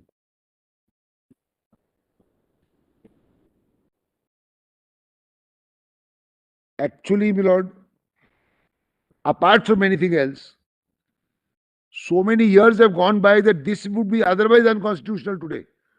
To say that only, my lord, a husband will pay to the wife. Today, in maintenance, under the Hindu Marriage Act, it's either way. It's either way, my lord. If the wife is earning much more, the husband is not earning, the wife will pay. That's right. This is an earlier mindset. Actually speaking, it will be unconstitutional today to say, my lord, only one spouse in the marriage will pay on the premise that the husband is the bread earner and the wife is not. So actually 36 and 37 will suffer from that problem. So read it as spouse, give the right to both, not only here, but there also. I was just. So, my lord,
which will affect, my lord, the rights somewhere else. Because So- it is only for us that it is It's unconstitutional. only for us. That is unconstitutional.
Yes, possibly. Yes, yes, yes.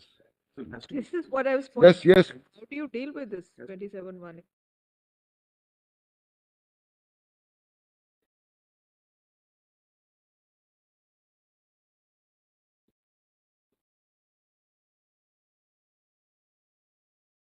To be spouse. No, suppose your lordship reads the spouse, 27(1)(a).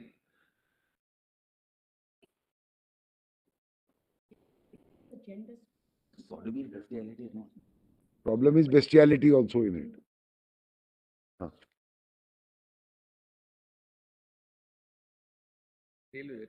Hmm? All right, you. My friend Lord wants to say something on that, but let him deal with it. Lord, I want to finish, Lord. I am done whatever it is, and I am grateful, Lord. My friends will take it forward.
Your Lordship may take.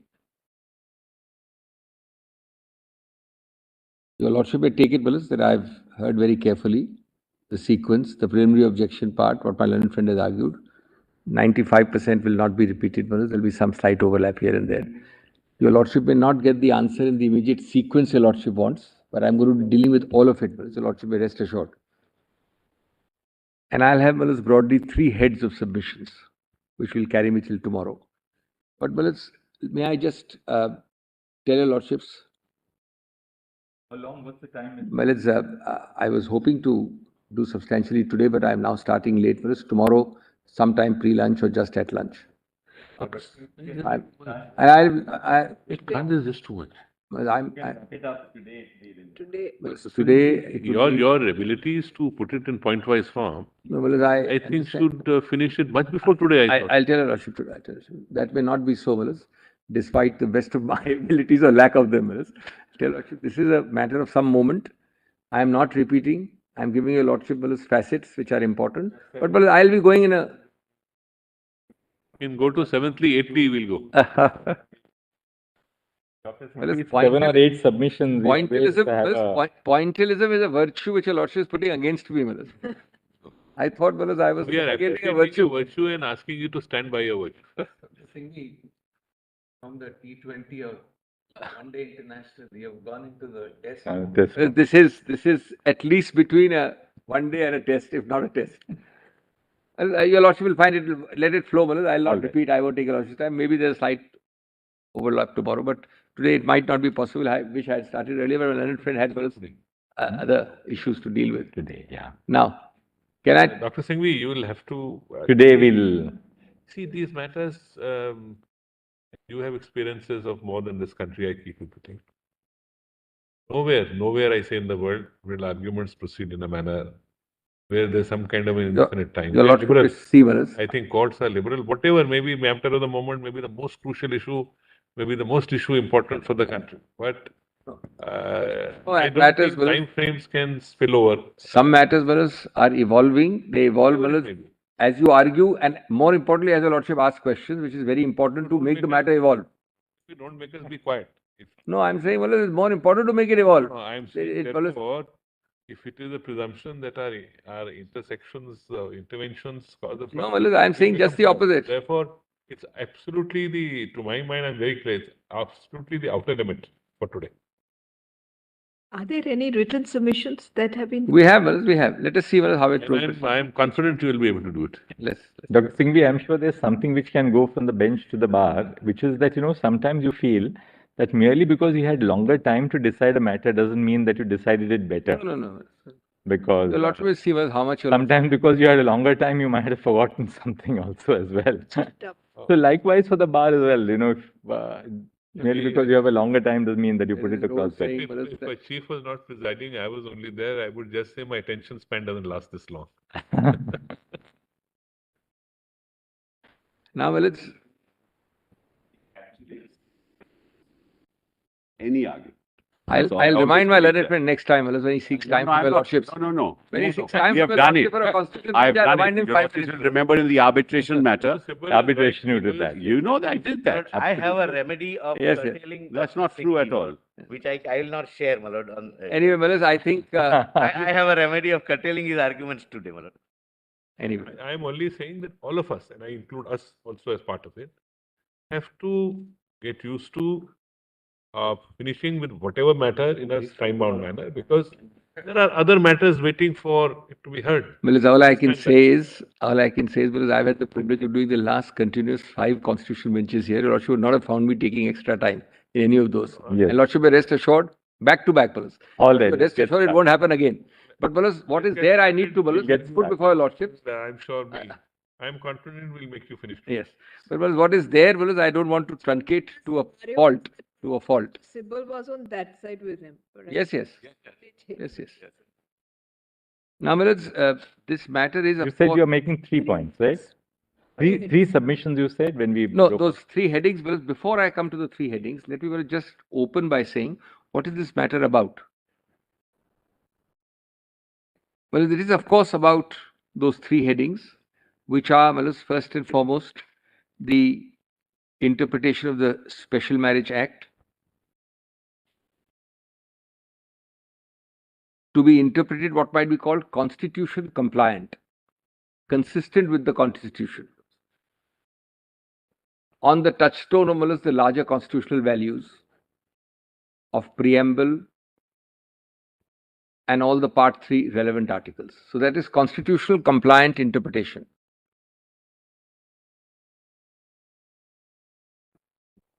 And that brings in 21, 19. The operative word is non-discriminatory or a discriminatory exclusion or achieving a non-discriminatory inclusion. That's the most important catchword in this case. That is the first head.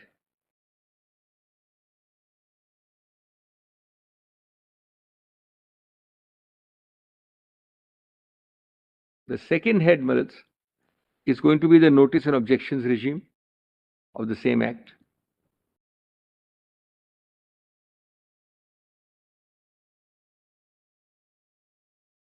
And the third would be, Marit, the relief, which your lordship will modulate or tailor or, Marit, mold in whatever appropriate form your lordship wants.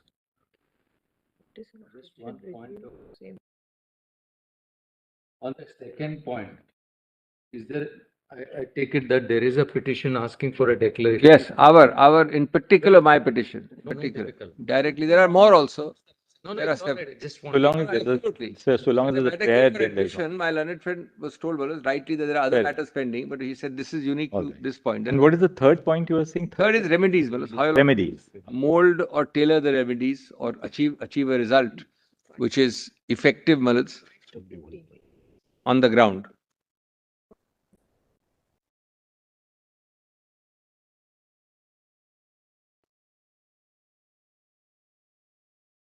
Before I go by these three heads, Willis, the first question I ask myself, what is this case about?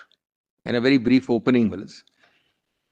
My submission is, Willis, that the heart of this case is not about the statutory provision, the reading of these sections as constitution compliant or non-compliant, which are important, the notice and objection regime. The heart of this case is, Willis, the right to choose. The most enduring of all relationships, the marital relationship, regardless of sex and sexual orientation.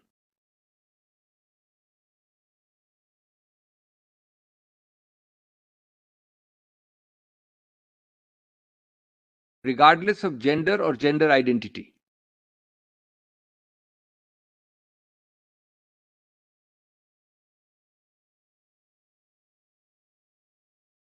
And Malus, to manifest the idea of love in marriage, regardless of those distinctions, sex, sexual orientation, gender identity. The right to love, the right to manifest that love in the form of marriage, regardless of these identities, is the heart of this case. And the obverse heart of this case is the discriminatory denial to a section. The mirror image part of this case is the discriminatory denial to a section of the community to do it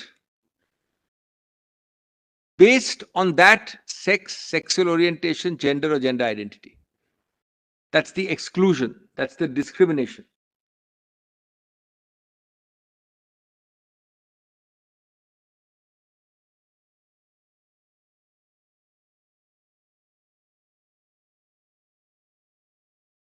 Whereas Navte Johar was momentous by decriminalization. But it still remains, Wallace, in a real sense, little done, vast undone. And your lordship is now traveling from the little done in the journey of the vast undone. Your lordship is trying to do the significant done. There'll always be, of course, things left. So your lordship is removing the next brick of discrimination and exclusion. Exclusion and discrimination is the heart of that issue.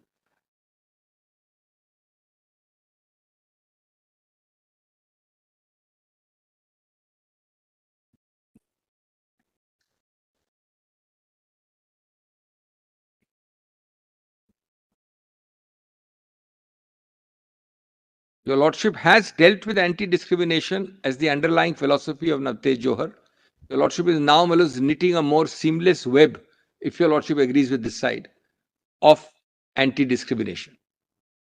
On several other facets, that was, in that sense, a relatively small patch. And the other facet of this case at the outset is the recognition that it is not the state alone which threatens these core constitutional values. It is not the state alone which imperils the core values of equality, liberty, fraternity.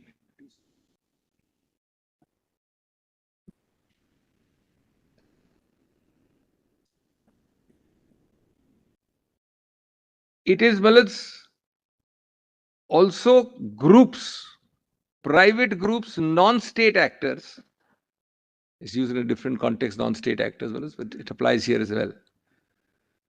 Which are called entrenched and encrusted forces over the years, whether in society or as a constitutional thing. They also could be even new forms of organization. New forms of organization. They also need these groups which are here on this side need protection from those entrenched and encrusted forms also. I'm not calling them villains, but I'm saying from a certain entrenched thinking process which can be as invasive of those core values as state action. That's the point I'm making. They can be an R, and therefore, Your Lordship will be dealing with striking by protecting those vulnerable sections from both those facets, state and non-state.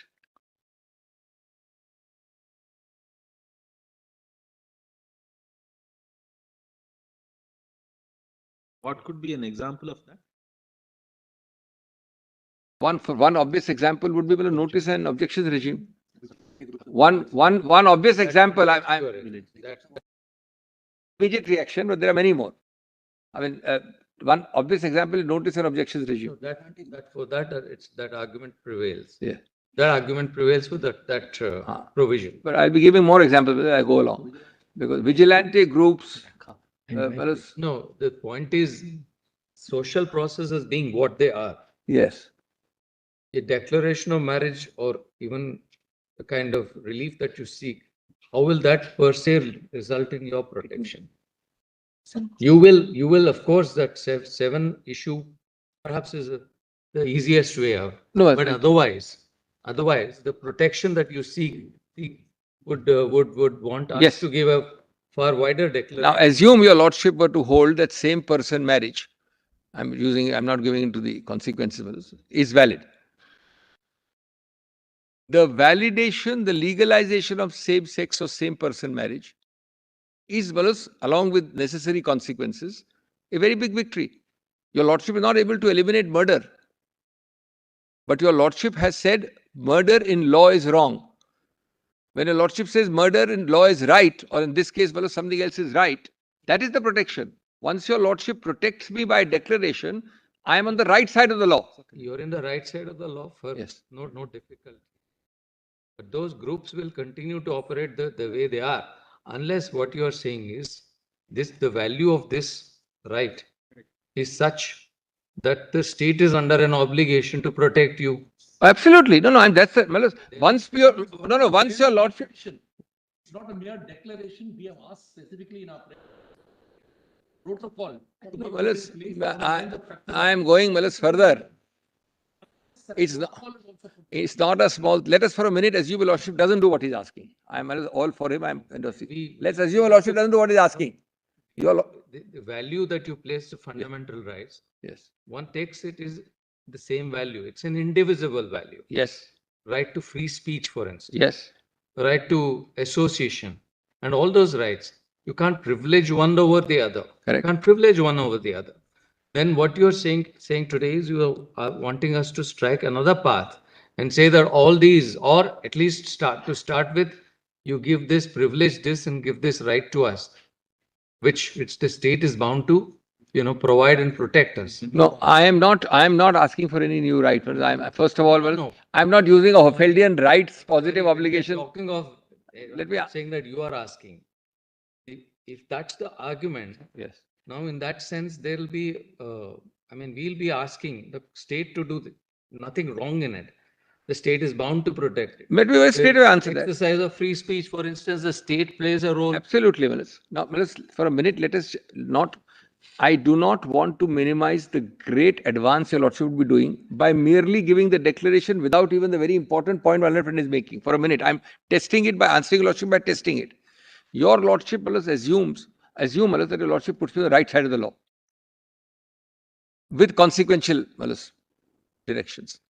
Malas, the first and foremost consequence of that is that I am entitled to, Malas, seek, ensure, and Malas, demand as a matter of right state protection for an invasion of what is declared as a valid thing, even without this. Just sorry, one last question to play the devil's advocate. Yes, yes. What prevents the state from protecting you today? Because it is decriminalized.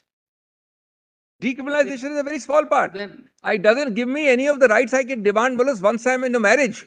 Once I'm in a marriage, that it doesn't give me. Come back after lunch. Get into these nuances, otherwise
Yes, Dr. Singh.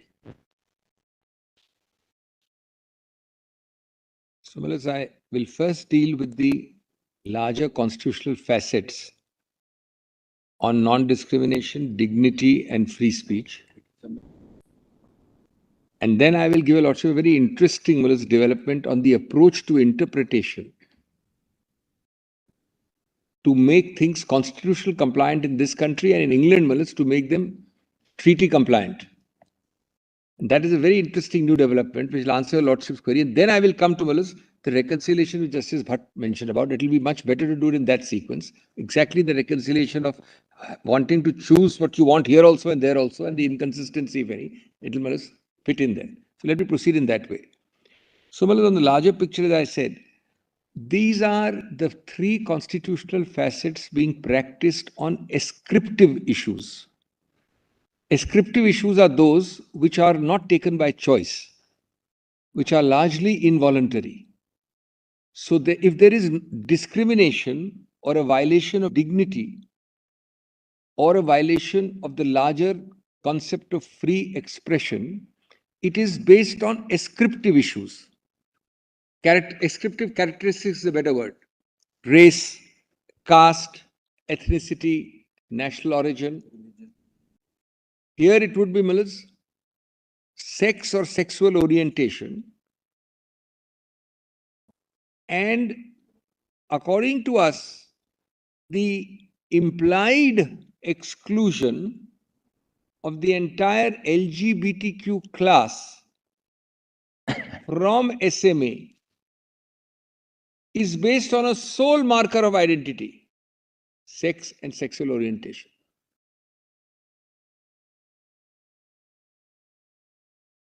So the conceptual point is that the implied exclusion, because according to us, there's no exclusion explicitly, the implied exclusion of LGBT class is based on a sole ascriptive characteristic, namely sex or sexual orientation as a marker of identity, as it could be, for example, origin or race, etc., which is not an issue here.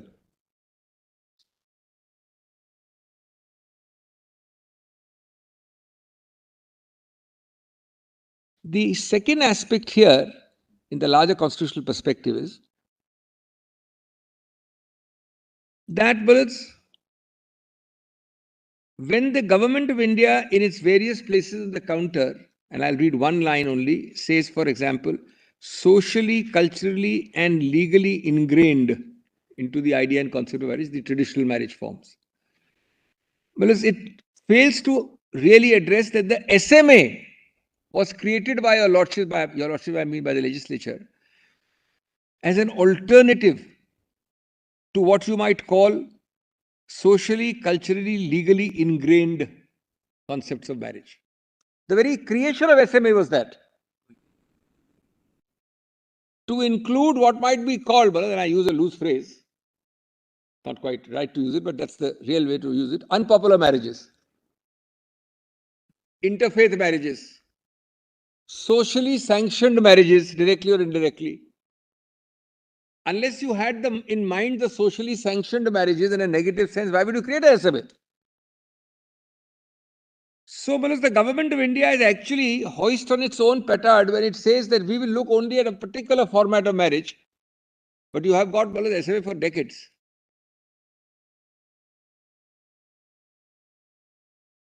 Actually, if you dig deep, the government of India is saying really that you are liable to be excluded, Mr. Singhvi, only because of the ascriptive characteristic, involuntarily, externally, and not by choice. Now, there is this phrase, hoist on your own petard, which applies in a very delightful way here. Because what does the government here say? It says marriage is a vital institution, we must protect it. Then they say, we've got all the extracts from the counter. It is something which lies at the heart of society, and your lordship is really attacking the base of society.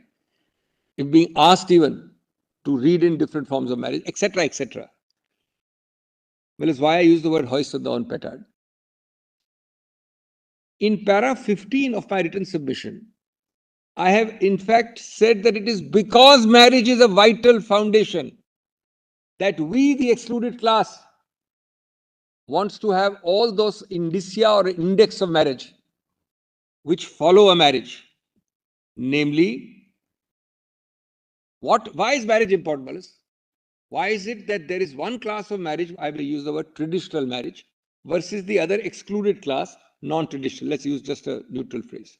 Reason number one, for those who seek any form of marriage, whether this side or that side, they seek it, Malas, for a community and a social validation of a relationship.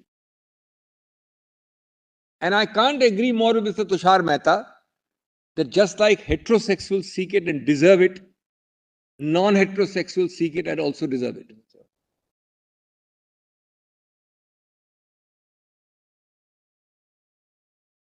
Number two, marriage is vital and important because of a sense of security it provides to couples. Of course, it applies much more to vulnerable couples, which your Lordship is already protecting under SMA. And this is another set of vulnerable couples this side. But it applies as a sense of security to couples generally. And why should there be an exclusion of one set of couples for that as opposed to another set? So Alan is absolutely right. It's because of the importance of the institution of marriage that we wanted to apply across the board, across this table, not that it stops in between this table. Third, it provides Willis greater financial support / security.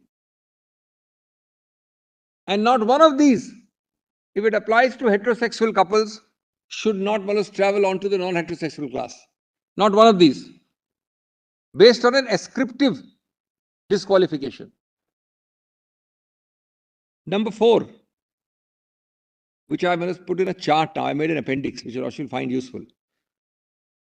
What my Lord put as consequences. That's the 4th point. It's a gateway to those consequences. I mean, obviously, I don't marry because I want a tax benefit. I mean, some people do, but some people do. But well, it's normally, I mean, you would not be. But well, it is a gateway to 10 important things there. People even separate to get tax benefits. Yes. What I was going to say. That actually is more likely. It's very common. More likely, or pretend to separate as the case may be. But well, those gateways are tax, inheritance, adoption. Take, but most important is adoption. Your Lordships has in this court, Balas, well before we started talking about ascriptive cases like this, many years or decades, several colleagues of ours, Balas, who may be single persons, who have adopted. We know it, Balas. We have been in the bar. Your Lordship has been in the bar. Incidentally, even if a couple is in a gay relationship or a lesbian relationship, one of them can still adopt. No, Balas, more. So the whole argument that this will create a sort of a psychological impact on the child is belied by the fact that even today, on the state of the law as it stands, grateful. Once you have decriminalized homosexuality, absolutely, therefore it's open to people to live in together, and one of you can adopt. It's just that the child loses the benefit of parenthood, so to speak, of both with the respect, if your Lordship were to look around practically on the ground, this is one of the most important reasons, which is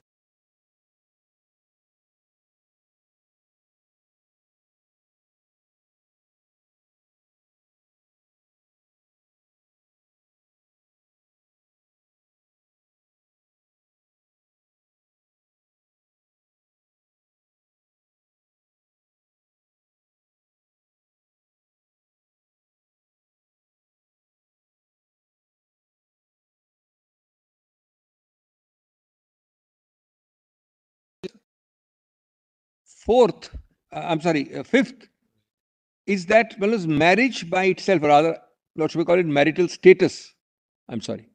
Marital status is by itself, a source of dignity, fulfillment, and self-respect. These are not mere adjectives, this is a real life, real world. It does happen, it is actually happening, it is vital. And a lot of people are acting for that basis. It's a source of dignity, fulfillment, and self-respect as a core member of society.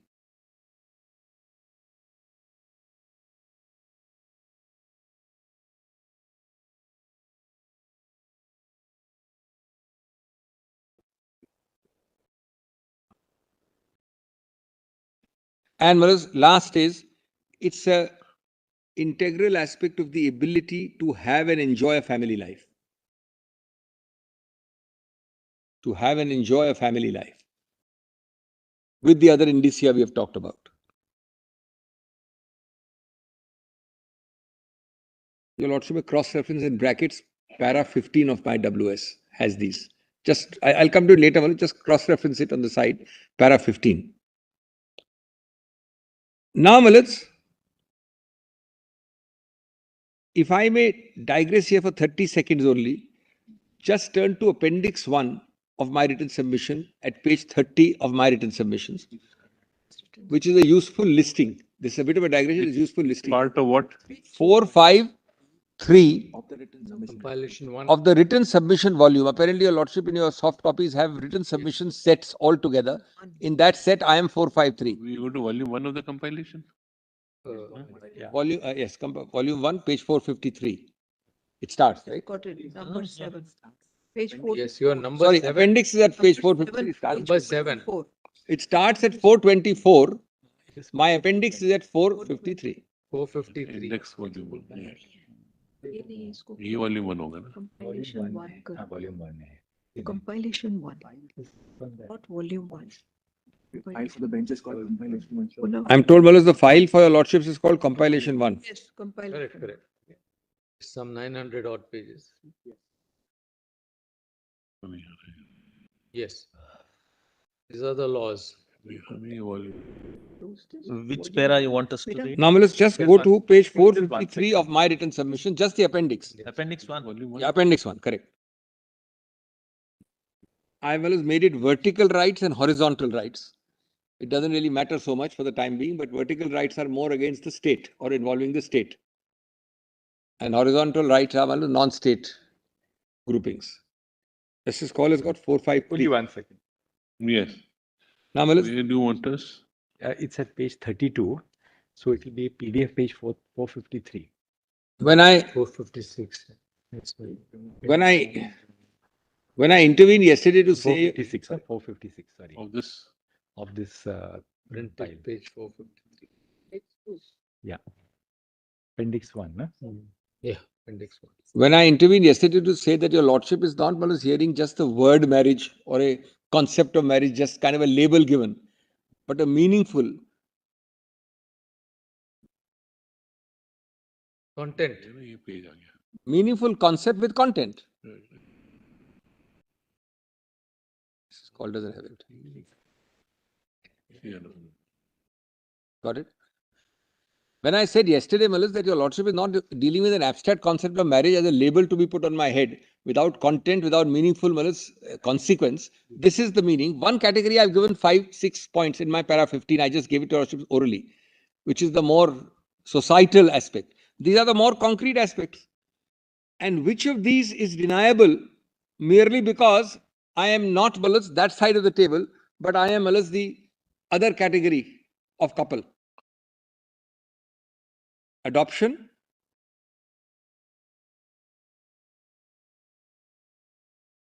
surrogacy, intestate succession, tax exemption, tax deductions. It simply requires marriage. That's all. Compassionate government appointments. And this is, of course, only illustrative. I don't claim it to be exhaustive. This is illustrative, but this is a useful list. We are not talking of anything else. Only marriage is required. Everything else follows.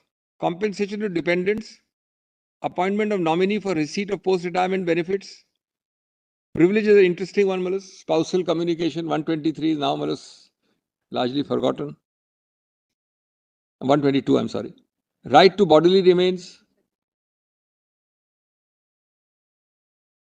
And so on and so forth, Malas. There is the next page, which is the horizontal set. which are more daily incidents of harassment, if I may use that phrase. There's one interesting one question here. We Yes. talk of, for instance, insurance. Now, the insurance law per se, do we have any That is idea? item 1 in the horizontal side. Yes. Number one. Yes. Family insurance. Yes. Medical also, I assume. Renting homes, So opening these bank accounts. These are subject to regulations. Yes. So IRDA, do we have IRDA regulations, or these are standard policies which are approved? I have not given a lordship the individuated thing. They would originate from an IRDA requirement, but they will be all in all the policies. No, I agree. I'm saying that those IRDA regulations, do they use these expressions, or are they left loose? I'll have the specific regulation checked I up. suspect they're Insurance. open-ended. They're open-ended because you could nominate someone who is not your family member. One, we are not looking at a nomination. We are looking at a default situation. For instance, I'm talking of a group. Actually, this is copying of group insurance. Your lordship is right. Nomination can be anybody in the family, or in fact, even non-family also. But we are talking about group insurance. I'm a family, 1, 2, and children. Then you get a family group insurance. There you may not get. I will give your lordship the exact regulation. If any, just make a note of it. But the group will not be available without the marriage format. This is not, in that sense, totally horizontal. It is dependent on those regulations, right? Very well. Yes. This may partake a little bit of this and that other also. Your lordship is right. But I have a feeling that likewise, you see, we come to joint bank accounts. You have the banking regulations. Maybe some RPI regulations. Maybe they will also have these regulations or laws. But my lord is right. I mean, that could be a overlap. But you're looking at 2 steps beyond that. I am saying, Mullahs, at the end of the day, the basis of denying me is that I am not married, or that I am married in a form not accepted by law. That's about it. That's the bottom line. But please give me also the insurance and the other thing also. The point is, yes, there are certain things which can be perhaps done straight away. Yes. Without entering the other arenas. Those are perhaps segregable. This is a open thought that if there is no prohibition or provision in the parent enactment, it becomes that much easier. Well, my lord is right. That may require a more detailed nitty-gritty segregation. My lord is right. For example, policies have it or not, but I will do that to the extent we can. My learned friends will help us, Mullahs, to give us. But just the recognition of marital status will be a very great advance in any case. That's the first point. May I just answer that? Insurance. Principle that is applied is just that of marriage. Now, how my lords defines marriage will address those concerns immediately. So any bank, there is no specific RBI guideline on who can. The assumption there is if you are spouses, you can have that joint bank account. Similarly for insurance as well. This is where, this is where Ms. Guruswamy, if you go back to some of the older case, yes, if you remember that consumer LIC, yes, insurance. the court actually gave a direction, 1995, Justice Ramaswamy's judgment. So there are certain things which can be done straight away without much, barrier, yes, without having to overcome barriers. So that is what you have to identify and tell us. We'll add that. What my lord is saying is there may be something which may have no barrier at all. In this, my lord, I suspect that the moment the court opens up the definition of marriage, those concerns are addressed because routinely insurance companies and banks have only this concern. You have to be married. That's Spousal, that's all. And that will be. But that's the baseline, Mullahs. In any case, that baseline is there. Whatever additional lordship has is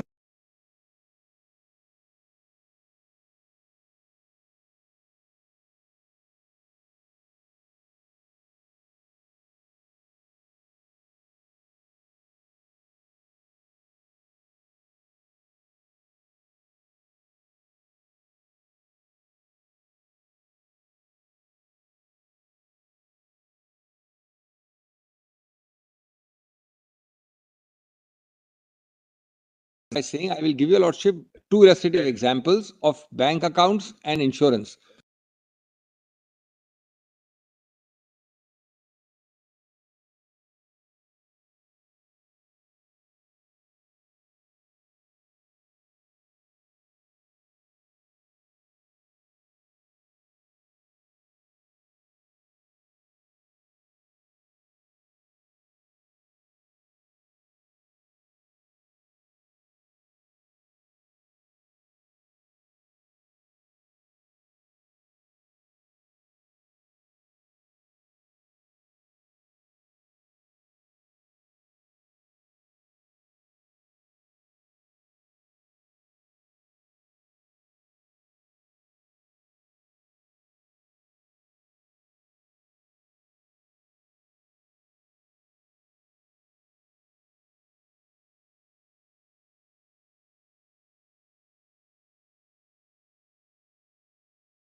saying only this, that we will give your lordship two illustrative examples of the minutiae for family insurance and bank, but the baseline requirement of marriage is the crucial point, my lords, which your lordship is at the moment from our side focusing on. Now, my lords, of these three headings, the most important is discriminatory exclusion in the constitutional context. The first one, discriminatory exclusion of this class on only sex and sexual orientation.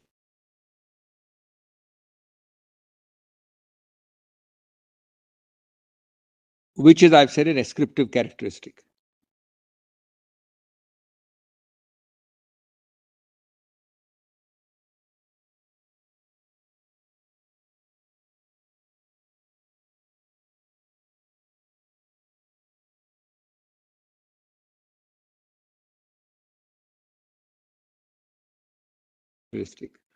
Now, whereas Navtej has been read in great detail, I have taken notes, fellows, and instructed also to say that 3 paras have not been read, and I'll only want those 3 paras to be underlined. Very sure.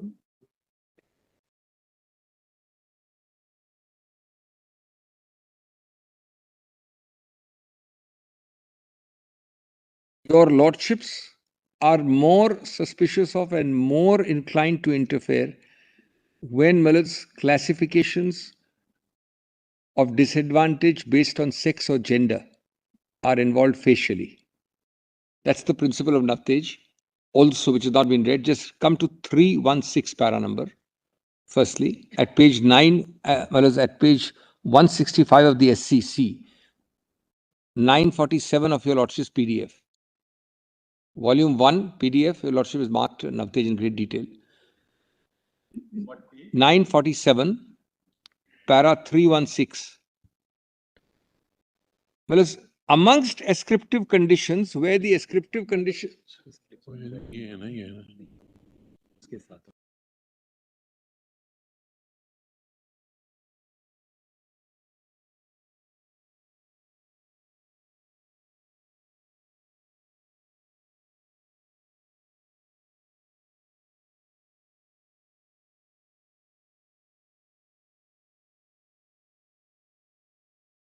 Seven?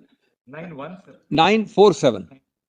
Para? वैसे ही आ जाएगा 1121 पे 947. You go to that box again. Yes. Para 316. Just 1 second. Go after 7. This is the same page of the same Navtej your lordship has been marking. 2, 3. Delete the whole thing and now type 947.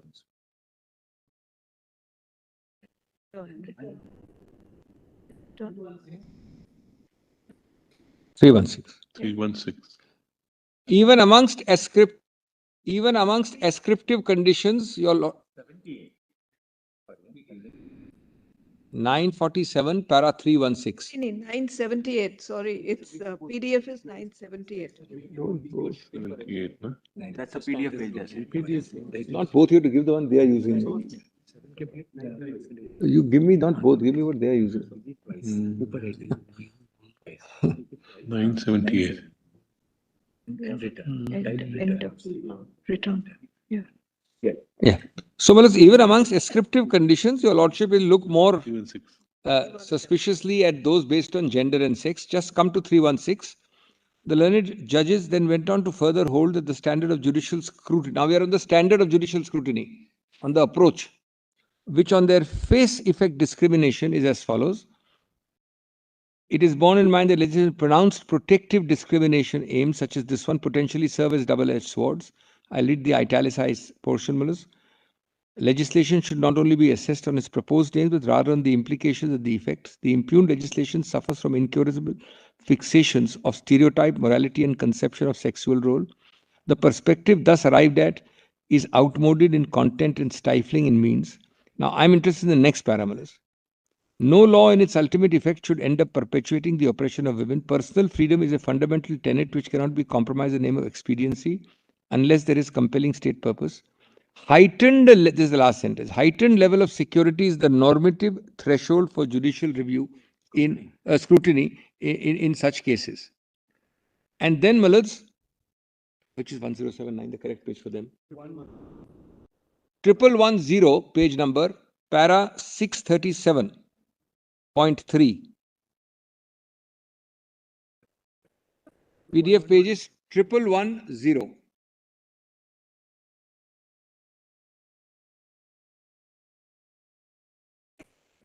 We are giving only PDF number. Triple.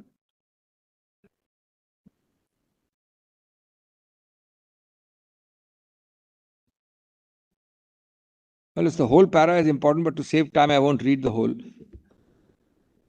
It talks of 377 criminalization of all forms of non-penile vaginal intercourse, etc. Come to the last 4 lines of 637.3. The natural or innate sexual orientation of a Which person. para are you reading? Whereas I'm reading 1110 is the PDF page, para is 637.3. Yes. The last part, Justice Scholars got, of that para, 637.3. The end. The natural or innate sexual orientation of a person cannot be a ground for discrimination, where a legislation discriminates on the basis of an intrinsic and core trait. This is Justice Indu Malhotra. I beg pardon? Yes, Justice Malhotra, that's correct. I'm sorry. That's the ascriptive. The word ascriptive is not exactly ascriptive. Yes, yes. Core trait of an individual cannot form a reasonable classification based on individual intelligible differentia. Then one para after next page, point 5. A person's sexual orientation is intrinsic to their being. It is connected with their individuality and identity. A classification which discriminates between persons on their innate nature, that's ascriptive. That's the meaning of ascriptive. Would be violative of their fundamental rights and cannot withstand the test of constitutional morality.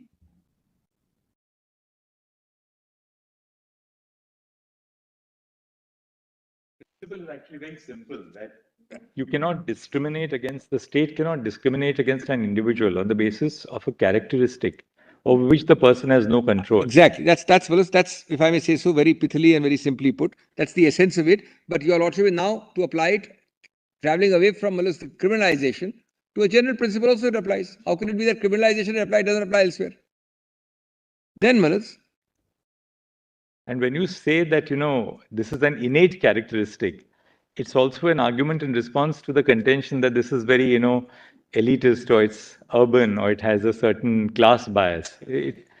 Something which is innate can't have a class bias. As a matter of fact, it can never be, Manas, a bias because it's not in any form acquired. It may be more urban in its manifestations because more people in urban areas are coming out of the closed closet. But Balas, in smaller town, India is no more only that rural urban. We have this nice word rurban. We have a very big swathe of Indian territory and population which is rurban. And maybe there's no data is coming out by the government to indicate that this is urban or anything like that. Nothing. No data at all. This Grover represents. One of the points we are making is that every government in the counter is without the single survey, single data, single test. Not one. I've made that point repeatedly in my written submissions. Innate and autonomy to choose. You may be having data.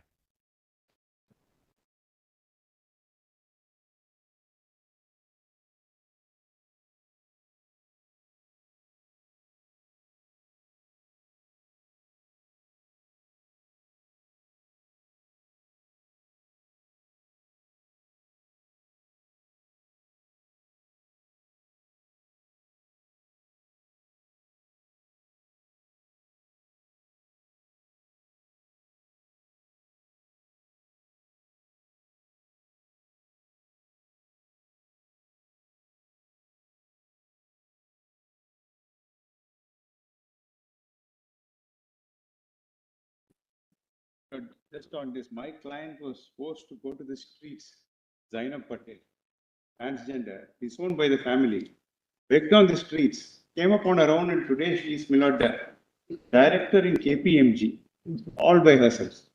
To be branded urban elitist, shows absolute lack of grace. Union should have shown a little more grace in the count. Begged on the streets, on her own, came up. Today she is member of the Transgender Council nominated by the government under the Act. And similarly, my lords, in my petition, Akkai Padmashalu, she's a well-known trans activist. At the age of 15, she was thrown out of her house. She had to drop out of school. She was on the streets. And thereafter, my lords, she has come back to the mainstream. And my lords, this is the lives they have to lead. To say that they are elitist, these are totally poor working class backgrounds people have come from. And to say that this is an elitist concern, my lords, is completely.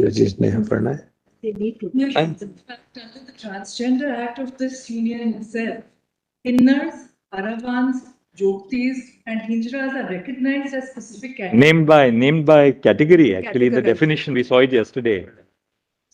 Manoj, these are not urban for the government. Now, therefore, please ask a simple question. Are you really filing? I'm very sorry.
Yes, Doctor.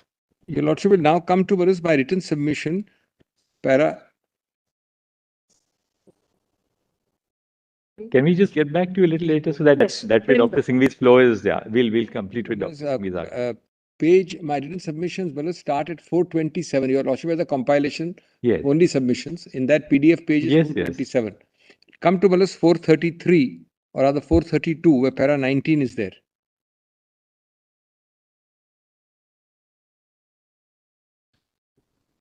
Para 19, 432.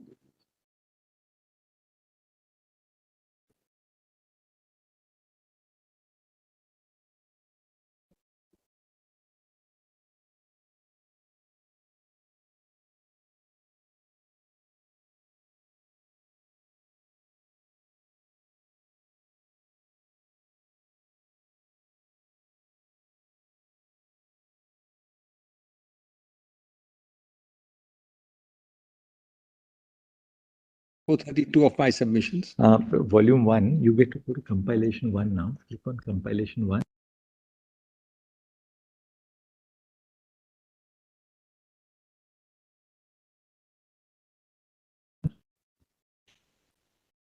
$429. Just click on the last. 460 with a high. You have to, okay, you can just scroll down. So it'll take a second.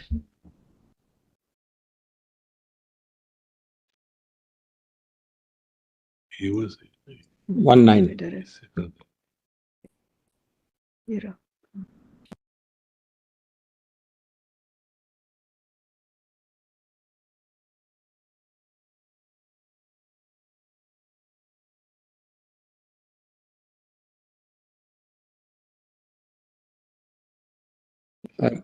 In any event, petitioners submit that the exclusion fails the test of 14. While there does exist an intelligible differentia, which is sexual orientation, it cannot possibly have any rational nexus. Now come to 20. First, it is important to reiterate that in its origin and evolution, SMA is an avowedly secular law, which was meant to serve as an alternative for individuals who could not or did not want to solemnize marriages under applicable personal religious law. My Lord is so said in para 15 and 19 of that judgment, Neha. Now this SOR is important. As per the SOR of the SMA, the Act was passed to, quote, provide a special form of marriage which can be taken advantage of by any person in India and by all Indian nationals in foreign countries, irrespective of the faith which either party to the marriage may profess. Consequently, and I'm not concerned with Hindu Marriage Act, I wish them good luck. They have several other important points on their side. I'm not treading on their path, but I'm just saying, in contrast to the HMA, where the conditions must comply with Hindu religion, the SMA is an irreligious or non-religious marriage-related legislation. This addresses a point that the respondent repeatedly makes in its counter affidavit. What is this main point, Wallace? Cultural understanding of marriage as a union. Cultural understanding of marriage was not the basis of the SMA. So what you're saying is that the SMA was basically intended to be agnostic to faith. Exactly. So by reading it as agnostic to sexual orientation, you're not making a leap of faith. Leap of faith. On the same. Be grateful. That's a pithy summary. What is Balas also religion is very heavily imbued with culture. If it is, as your Lordship puts it, agnostic to faith, it is also largely agnostic to cultural situations. It cannot be divorced. Secondly, Malas, just pause here for a minute before I go to the later part. Broadly, the government of India is saying what? I mean, look at with great respect to the kind of stand. Stand 1, cultural ethos, we've dealt with. Stand 2, which I am very strongly supporting, marriage is a vital institution. I say so, I give in my para 15 those 6 reasons, and in my appendix the several important secular consequences. Third reason, that it will impact personal law, which your Lordship has now put on a separate side. Now the fourth reason is important and interesting. It is what is known as self-referential or self-validating statements. What is self-reference? What they are saying is, since I, the government of India, have defined marriage as a union between man and woman, therefore by definition you are wrong and illegal. Well, this your Lordship has said is an example of self-validating reasoning or self-referential reasoning. In Muller's constitutional terms, it Muller's actually equates classification with legislative purpose in Article 14 terms. It conflates the two. Where have you formulated so we can read it and then Yes. you can make your submission? Well, this is 22 and 23. Let's just read that. 22. Secondly, the respondent cannot argue, as it does in para 23, his counter para 23, that it has simply defined marriage as a union between a man and a woman, and that constitutes legislative policy. That would be circular and self-referential reasoning, which does nothing more than, this is important, equate the classification with the purpose. This obviously cannot be a valid defense to an Article 14 challenge, as in effect, any legislative classification can pass Article 14 scrutiny by the state simply declaring that the classification itself is the purpose. Let us see an example, Manas. As an example, one can imagine the state announcing a welfare benefit that it then declares off limits for blue-eyed people. On being challenged, the state simply says,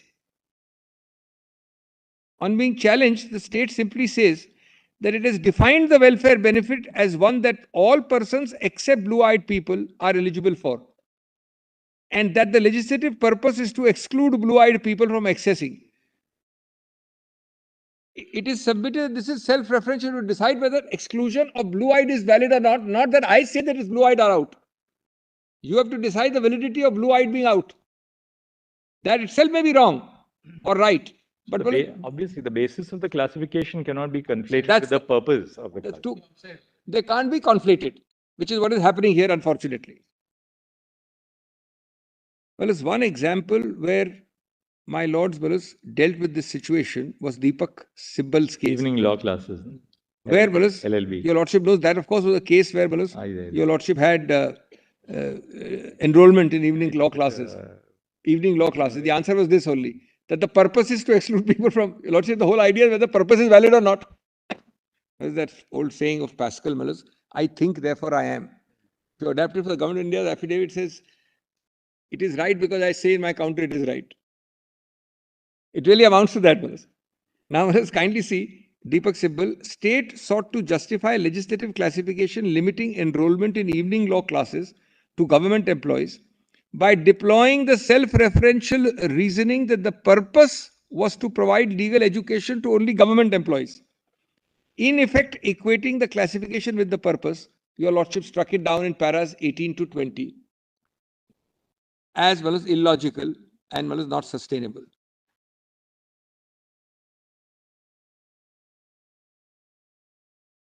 And here it applies in this way, that simply because by definition, it is only a union between man and woman, and therefore, it is out of the present petitioner's ken.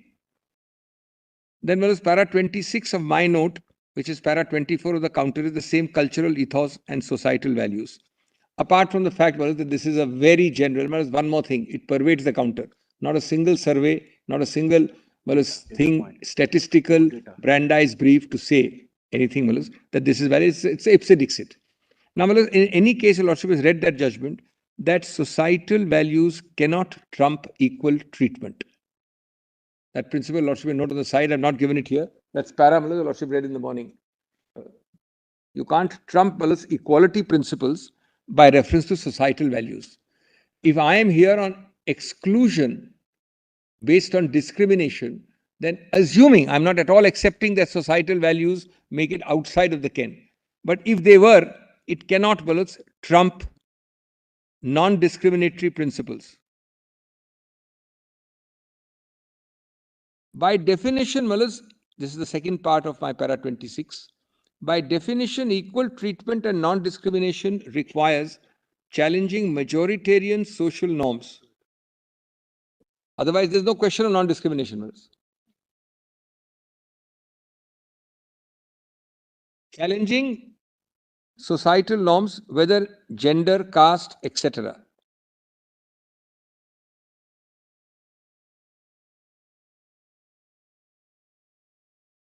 Whereas if your lordship excludes all this, then the only basis for this sexual orientation test will be animus. It's a very important point. I'll not take you to the case. I've quoted it in my para 27. Let me read that. Thirdly, this leaves the only remaining legislative purpose as animus against the community and the refusal to treat them as equal moral members of society by offering them the same range of benefits as opposite sex couples. It is clear that any such purpose needs only to be stated to be rejected. Legislative purpose itself cannot be discriminatory or unconstitutional. This is the other facet of the same point. The purpose cannot be discriminatory or exclusionary. Now, the South African Constitutional Court said, the exclusion of same-sex couples from the legal institution of marriage conveys a message of unequal moral concern or respect of the Constitution. They said so in these words: the exclusion of same-sex couples from the benefits and responsibilities of marriage accordingly is not a small and tangential inconvenience resulting from a few surviving relics of societal prejudice destined to evaporate like the morning dew. It represents harsh, if oblique, statement by the law that same-sex couples are outsiders. It's the outlier which is exclusion, which is discrimination, which is Article 14, 15 and 16. It's the exclusion, the outlier. And that their need for affirmation and protection of their intimate relations as human beings is somehow less than that of heterosexual couples. It reinforces the wounding notion that they are to be treated as biological oddities. It's rather well put, as failed or lapsed human beings who do not fit into normal society, and as such do not qualify for the full moral concern and respect that our Constitution seeks to secure for everyone. It signifies that their capacity for love, commitment, and accepting responsibility is by definition less worthy than that of heterosexual couples. Whereas if your lordship were to look for the philosophical underpinning, but I say also the core constitutional value underpinning, this is rather well put. And I'm of course, it is L.B. Sachs, we know that. It's L.B. Sachs. But L.B. Sachs also could not have, he has bested himself. He's written some very, very good passages, but he has really bested himself. Have you read his book, The Strange Alchemy of Law and Life? It's a brilliant book, actually. But here, in a very, very pithy manner. L.B. Sachs, there's a great story about L.B. Sachs. Sachs was very closely associated with the African National Congress. Yes. And, when he was driving his car once, a bomb was placed under his car, which blew up, and he lost his arm. And I believe there is a Netflix. Then, the Truth and Reconciliation Commission was instituted in South Africa. And Sachs has narrated the story. He went for an evening, so he was having a drink at the bar, when someone came and said to him, well, somebody wants to come and meet you. So he said, he was intrigued. So he said, well, that person can come and meet you. Can come and meet me. The person who came and said hello to him was the very person who had planted the bomb under his car. Ah, yes. So, then Sachs speaks about, his sense of forgiveness and he heavily influenced Mandela and the whole system for that concept of truth and reconciliation. He was But this is, if I may say so, one of the best legal statements. I have put it in my compilation, and it is almost now, elsewhere in the early part of my submission, which I have not read, we have identified 33 examples. 10 examples in 10 different countries are like this, of judicial interpretation consistent with constitutional values, not doing violence to values, bringing in marriage recognition for same-sex persons. Those 10 countries, for your lordship's information, would be Austria, Brazil, Colombia, Costa Rica, Ecuador, Mexico, South Africa, your lordship just read with me, Taiwan, and of course the US. And about 23 have legislated it. They're both examples. But these 10 I have given. Some others which are the European Human Rights Courts, etc. Yes, Russia. Not sovereign domestic courts, but the human rights. Transnational court. So now it's expanding. This is an earlier list of about 33, of which 10 mullahs are judicial. The earliest one was perhaps England. Was mullahs? England, UK. Ah, yes, yes. England, Yes, yes. So therefore, mullahs, and I'll be coming to a very interesting because England is believed to be much more timid, restricted, and circumscribed in its in the acrobatics which anybody can do in judicial review. I will give you Lordship an extraordinary article and two cases. How far they've gone on interpretation. Of course, identical to us because we have the Constitution. So Lordship is looking today at a Constitution compliant interpretation, if I may use that word. They've done exactly the same for a treaty compliant interpretation. that's because of the Human Rights Act. And they've gone. No, but the declaration of incompatibility. I am surprised at the stand of the government of India. Your Lordship's not only has much more power, but has gone much further. In that case, I will cite, they've said that it is wrong to think that text of the statute is a limitation. It is wrong to think that even intent is a limitation. With evolving dynamics of time and society, the two tests are to make it treaty compliant, which is exactly the same as constitutional compliant. The underlying thrust of the legislation. And B, the institutional capacity of the court. And by institutional capacity, they've explained further to say it means that unless the court feels that it is being asked to naked usurpation of legislation, namely, your Lordship goes beyond the limit, not doing some legislation, but your Lordship is virtually asked to transgress all limits and become a legislator. Barring these two, it is wrong to say that the text is a limitation because they say text evolves over time. And intent also evolves over time. And these English courts are saying this. There's a beautiful article which I also will be coming. That will take some time because your Lordship's approach to interpretation is identical today. If your Lordship accepts it this way or that way, but the test is the same. Your Lordship is looking in the first part of my submission not to strike down anything. Your Lordship is looking to make it compliant, constitutional compliant. Those judges in that article tells your Lordships how they were making it treaty compliant in identical situations on an evolving dynamics of society.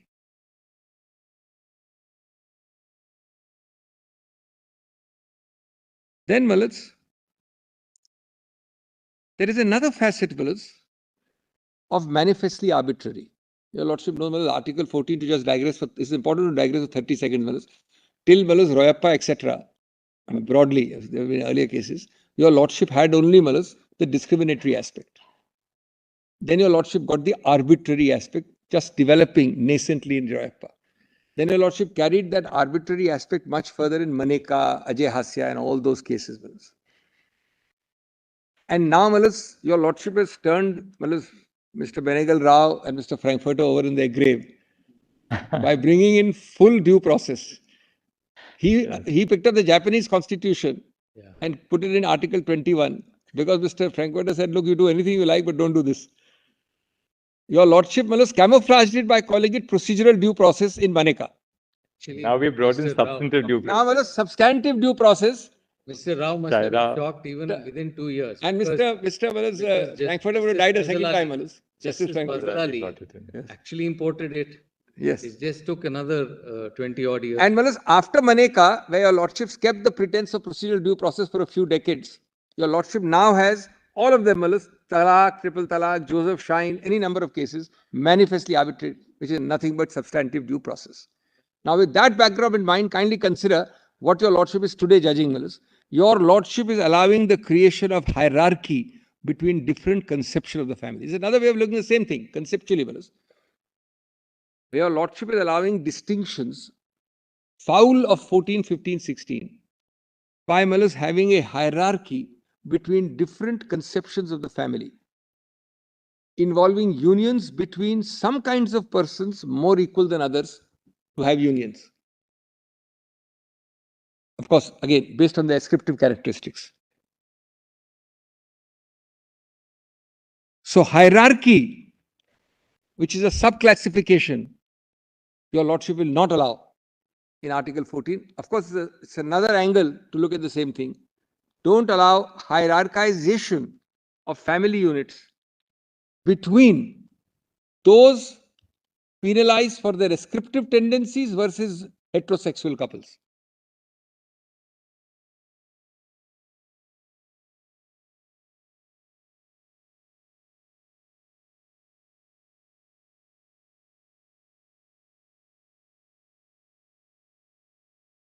Yes.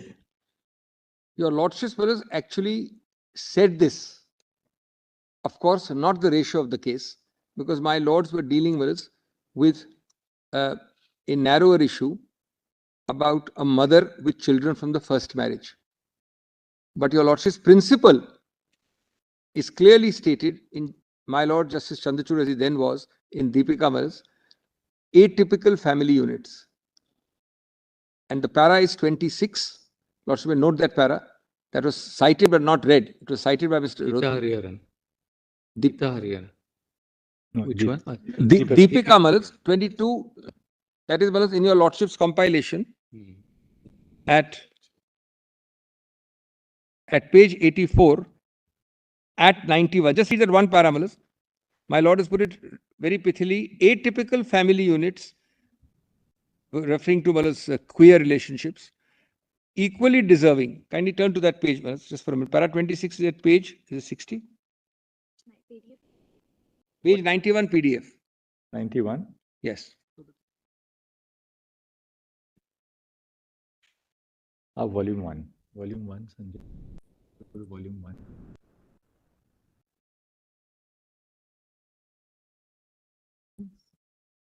Para 26. 91 PDF. Page 91. Page 91. 91 PDF.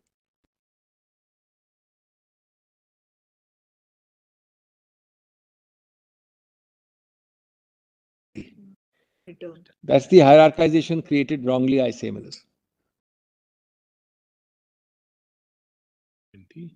May I read? Yes. The predominant understanding of the concept of a family, both in the law and in society, is that it consists of a single, unchanging unit with a mother and a father who remain constant over time. This is very important, Malus. This is meaning of conception is changing. This assumption, and their children, this assumption ignores both and the many circumstances which may lead to a change in one's familial structure, and the fact that many families do not conform to this expectation to begin with. Familial relationships may take the form of domestic, unmarried partnerships or queer relationships. A household may be a single-parent household for any number of reasons, including the death of a spouse, separation or divorce. One.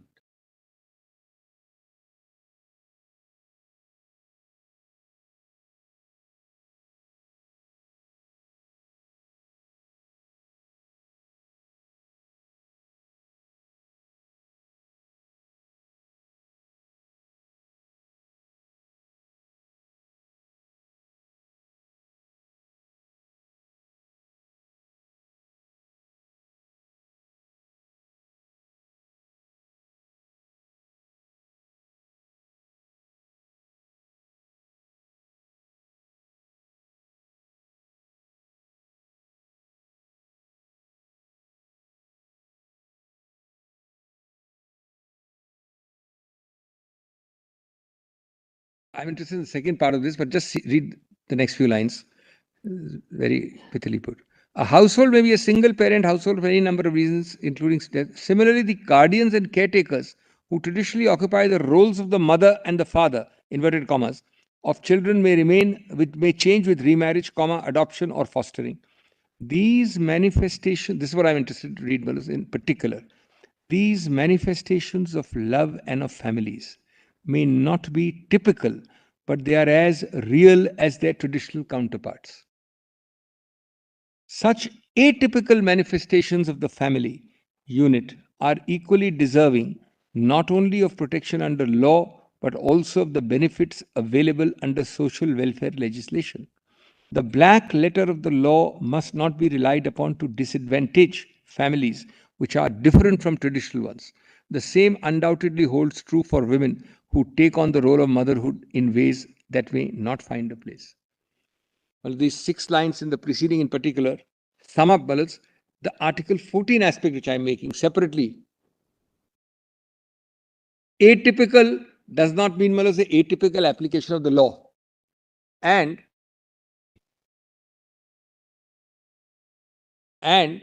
today, Balas, when your lordship has crossed the threshold of even substantive due process, we are today being told that your lordship is, Balas, doing something very Lordship embarks on this.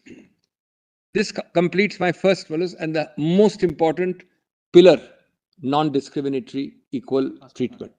Second is freedom of expression. Freedom of expression, I had the privilege of arguing Naveen Jindal. I remember Justice Khare carried it from Court 6 to Court 1. That matter with him kept on getting adjourned. The Government of India and Mr. Raju Ramchandran was the ASG at that time. A matter against his heart and instinct, I believe. But anyway, he did his duty well. So Naveen Jindal later became my client because he didn't hold it against me. So there, people tend to forget the right to fly the flag. We gave submissions, the SEC has published those submissions, 19(1)A expression. But there's one part of that, is that speech, 19(1)A, extends to, quote unquote, socially valuable participation in socially valuable forms of expression that are articulated in community. That's the facet I'm underlining only, for your Lordship's consideration. That's in Naveen Jindal, para 90.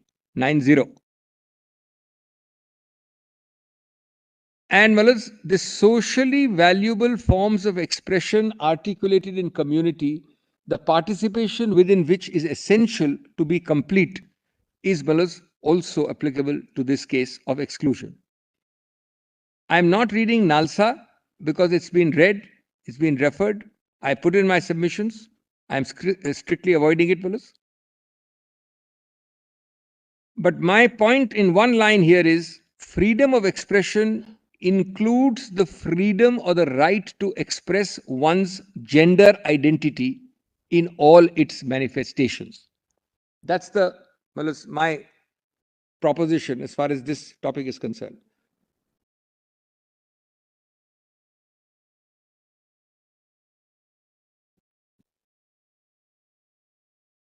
Now, if you are in 19(1)A, and it's a straight point of 19(1)A, we don't need to spend time on 19(1)A. This phrase is sufficient. These two phrases, participation in socially valuable forms of expression in the community, and freedom of expression includes the freedom to express one's gender identity. These are the two principles. The question arises, under what part of 19(2) can you touch it? Which 19(2) have you shown to the court?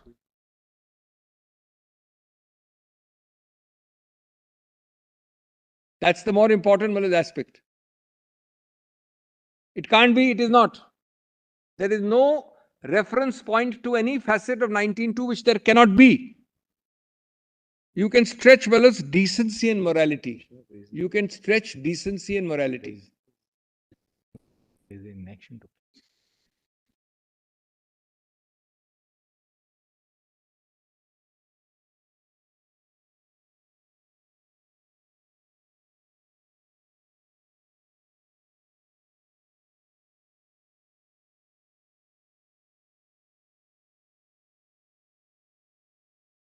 Down on 19(2), there is no law which is a reasonable restriction. There is none. 14, yes, 14, 15, whatever. But the silence of a law to be construed as an I am very grateful. That's the second aspect. Today, your lordships has got, first, let us forget the silence of the law. First point is, if a law was made, I'm now going very much further against me than I need to go. Which part of 19(2) can it be relatable to? When the core values of the constitutional lordship is already discussing. Then we are into an academic question, correct? But decency and morality, you cannot stretch anywhere near to this. Your lordship is talking of constitutional morality and all the other. Number two. No, if that's a hypothetical situation, that if you make a law and exclude today. You may test it later on if it may. Otherwise, today is a default argument. Now, you have not made it, you have not included it in there. Therefore, you read it in this. No, but I'm only saying something else. I'm saying hypothetically only. I'm saying only hypothetically. My Lord Justice Bhatt is right. I'm saying hypothetically, the very text of 19(2) doesn't make it easy to think of a law which can be made, but I understand it's only hypothetical. It's an hypothetical argument made to show the contrast. Second, it is much worse because, I'm sorry.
Now, well, the third and the last prong before I come to the very interesting interpretation part is the dignity point, which your Lordship is well aware, Article 21.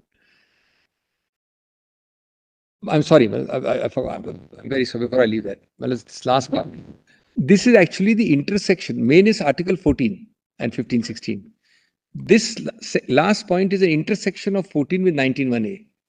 The right to express one's gender identity is being questioned by the state, of course, without a law under 19(2), questioned on the ground that what right heterosexual couples have to project that identity, non-heterosexual couples do not have. So it's an intersection of 14 and 19(1)(a). The projection of the gender identity, which is a part of free speech, free expression, is inhibited by your stand, which allows that right unfettered in your heterosexual category. And Malas, if they can't do it for a heterosexual couple, because your Lordship will undoubtedly hold it to be unreasonable restriction, then how is it a reasonable restriction for me? Matches happen. You can comprehend what you're driving. The absence of a restriction per se. Today, if you say that today if this law... No, I'm saying the silence is being read as a restriction. I'm saying, Malas, no, my Lord, I'm saying the silence is read in the counter and the stand of the government is a restriction. That's the meaning. Malas, I understand. I'm saying it's impliedly there.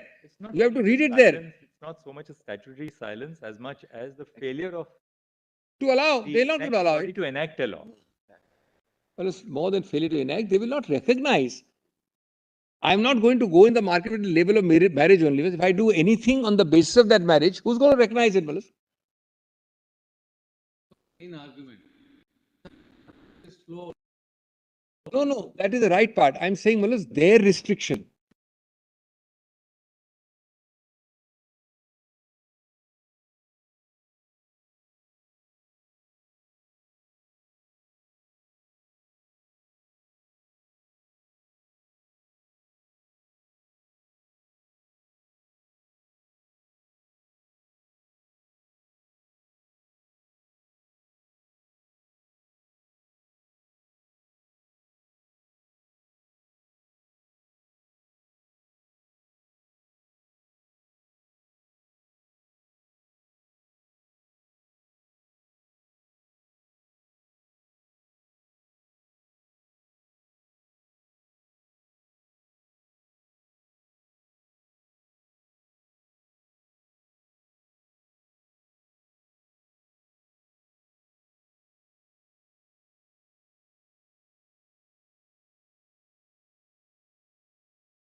Third pillar is dignity. That is, Malas, very clear. Based on Article 21 as a third pillar or third facet. And Malas, there.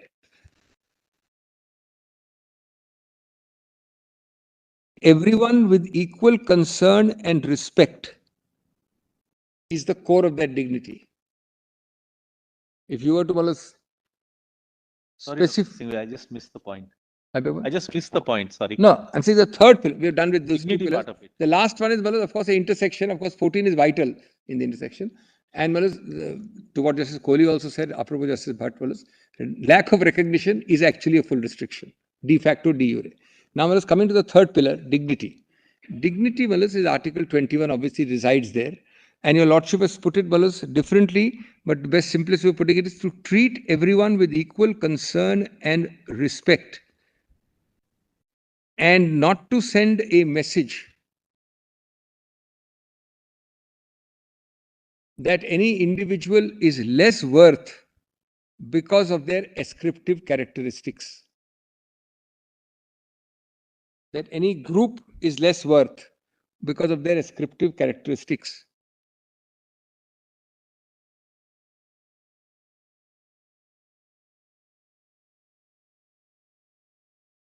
And with it comes the ability to participate on an equal footing in social values or constructs. That also is a part of dignity.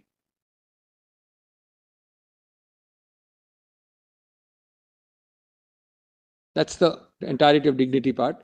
I only want to read one para as I leave dignity and come to the very important interpretation part. Just one para 40 of my written submissions. That is at page 438. I'm very grateful. 39. I'll read 39 and 40 if your Lordship permit me. Does my Lord Justice call Justice, Chief Justice has got it? Yes. The central importance of marriage as a social institution, as outlined above, means that the ability to participate in it on equal terms is a question of dignity. When the state excludes a set of people from participation in a valuable social institution by comparing their choice with the state, proscribing what it considers noxious business activities, it communicates both to the excluded and to the rest of society that these individuals are less than complete members of society. It is therefore a message of subordination. I'm very grateful, Manas, my Lord's directed me and Manas gave me an opportunity. 40. Now, this is Manas by way of analogy. This is not the case we are in. Just very quickly go through 40. It gives your Lordship 3 or 4, your Lordship's juristic analogies. There are many historical instances of the exclusion of a group of people from a social institution being used to send a public message about their worth as equal moral members of society. These, for example, include caste-based restrictions on temple entry, exclusion. Very well-known case, Venkatamana Devaru. Rules that prohibited women from participating in male professions. My Lord has already read it, so I'm leaving it. Anuj Garg. The refusal to accommodate disability in public examinations. I'm leaving it. Vikas Kumar. That's also by my Lord Justice Chandrachud. And many others.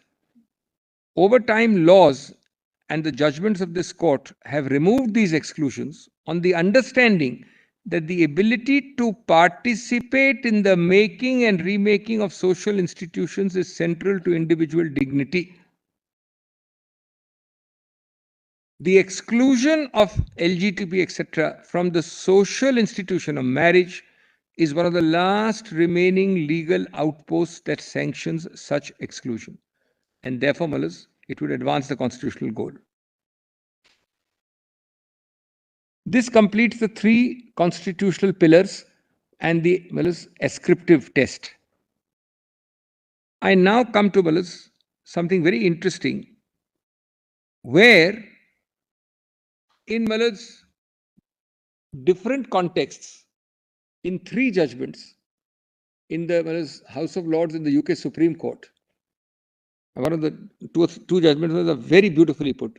The issue arose, of course, it arose in the Rent Act in one case and some landlord relation in the other, that Parliament A did not intend it, or the text is a limitation, or the intent is a limitation, and how should we as a court read it?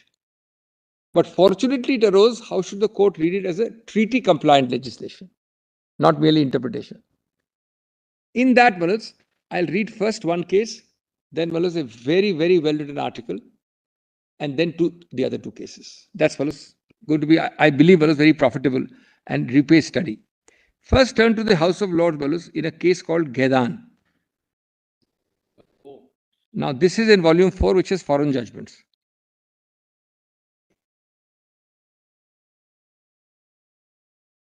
And this interpretation part of it, you haven't dealt in your written submissions, no? Which one? No, I've not called it interpretation. I've called it remedies. But it's, well, your lordship will not understand it quite clearly unless I read the judgment. All right. I'll come back to it, but my lord is right. It is fully there under the heading Remedies. remedies. But minus that brilliant article, Malas, which I have not been able to. I've got it ready in hand for giving a copy, but Malas, it's not in the. 277. Into 277. Yes, yes. In one Malas, this is very important. May I summarize it? Constitutional compliant interpretation of a statute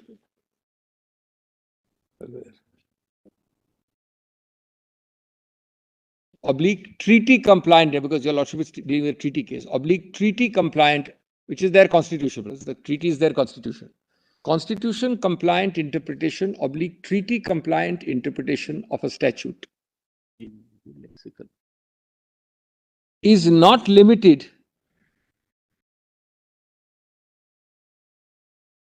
by the statutory text or the legislative intent.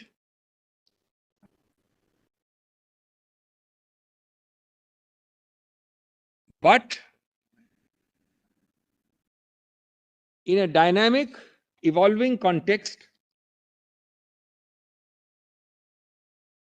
only, the word only is important, only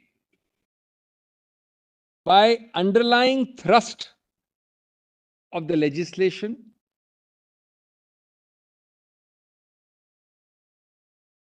and by institutional capacity of the court. And institutional capacity is explained, Malas.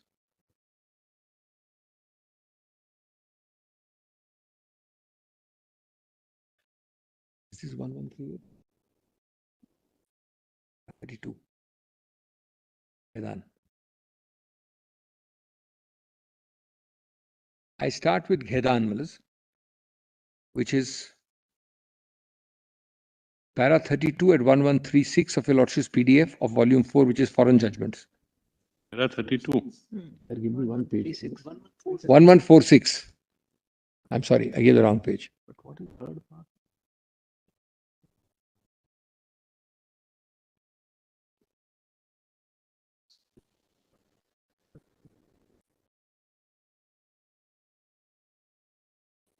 Just write down.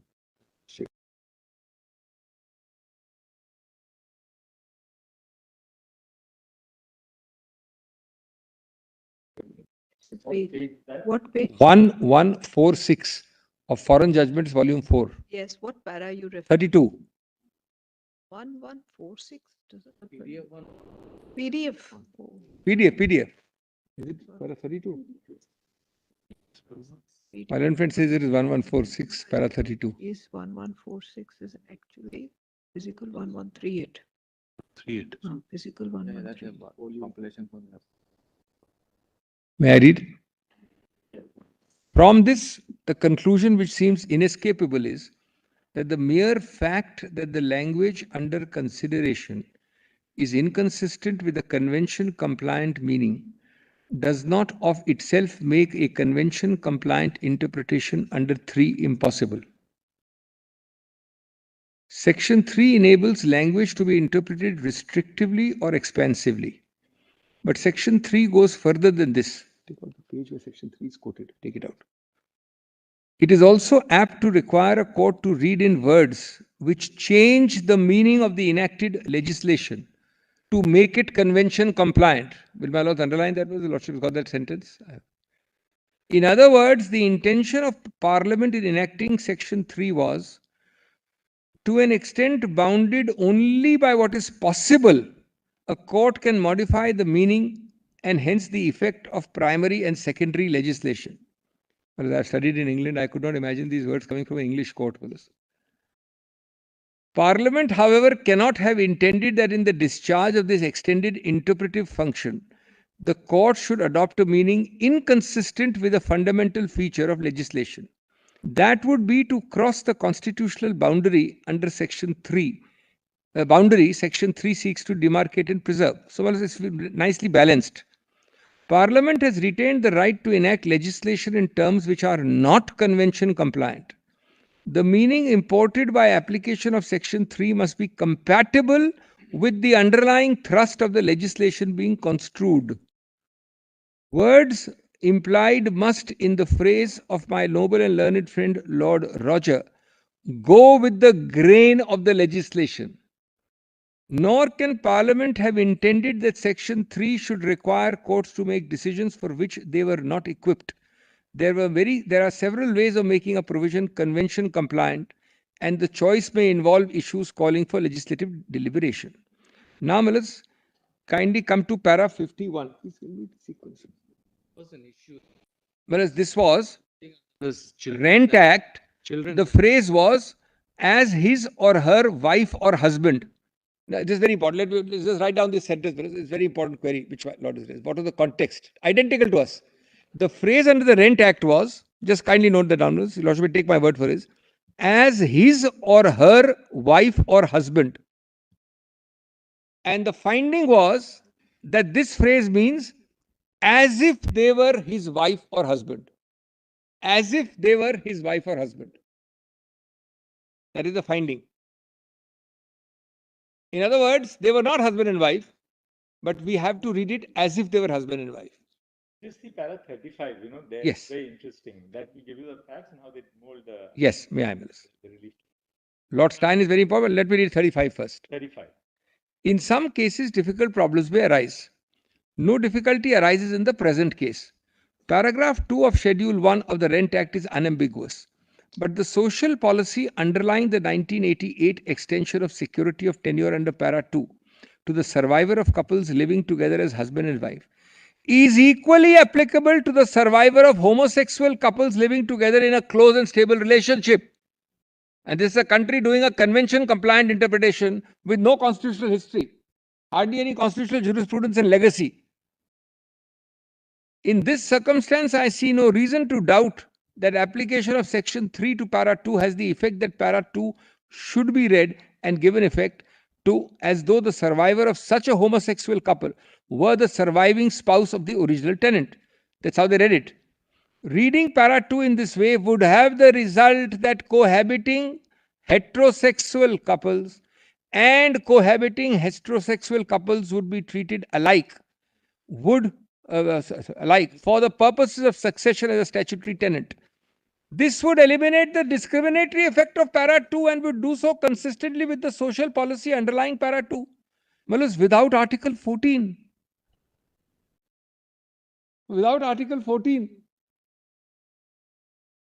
Now, just read on. There's something more. I've not finished. This is a very interesting case.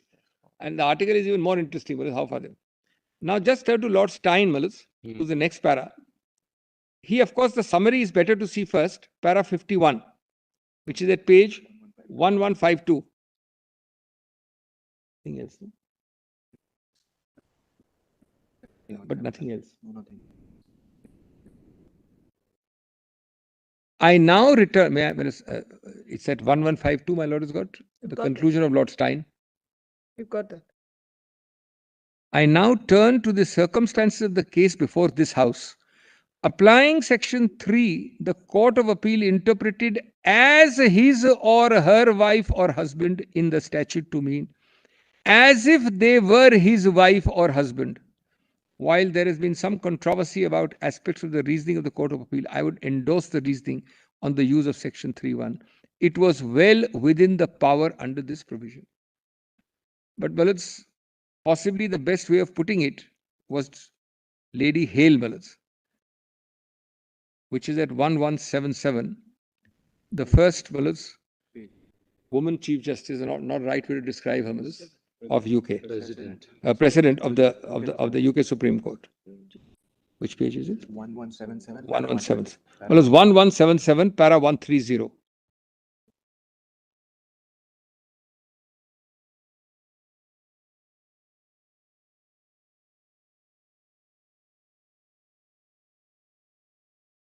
Seven. 130. Para as well as 130. 30. PDF Okay, 1177. Baroness Hale of Richmond. May I read, Willis? 1177. 11? I believe it's 1177. Same volume they were on. Same volume, little ahead. Baroness Hill of Richmond. Well, she has put it on a wider one, but I will read well some paras on a wider basis, but also this basis. And rather well put. Sure you've not left out any? It is, may I read, Manas? Yeah. It is not so very long ago in this country that people might be refused access to a so-called public bar because of their sex or color of their skin. That a woman might automatically be paid 3/4 of a man, what a man was paid for doing exactly the same job.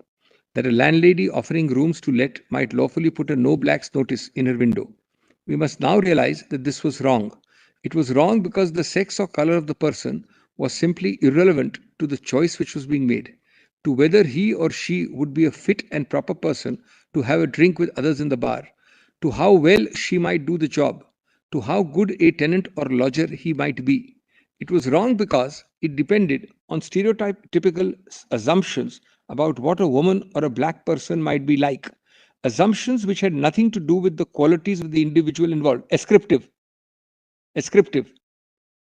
Even if there were any reason to believe that more women than men had bad customers, this was no justification for discriminating against all women. It was wrong because it was based on an irrelevant characteristic which the woman or the black did not choose and could do nothing about. Ascriptive.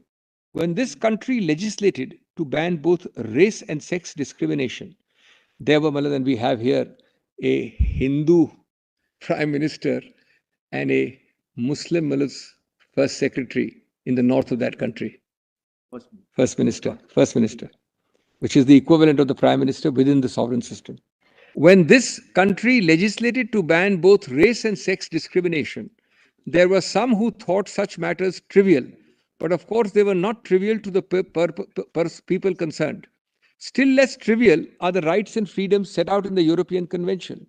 The state's duty under Article 14, now it is interesting that number is the same, to secure that those rights and freedoms are enjoyed without discrimination based on such suspect grounds, is fundamental to the scheme of the convention as a whole. It would be a poor human rights instrument indeed if it obliged the state to respect the homes or private lives of one group of people, but not the homes or private lives of another. Such a guarantee of equal treatment is also essential to democracy. Democracy is founded on the principle that each individual has equal value. Treating some as automatically having less value than others not only causes pain and distress to that person, but also violates his or her dignity as a human being. The essence of the convention, as has been said often, is respect for human dignity and human freedom. See so and so. Second, such treatment is damaging to society as a whole.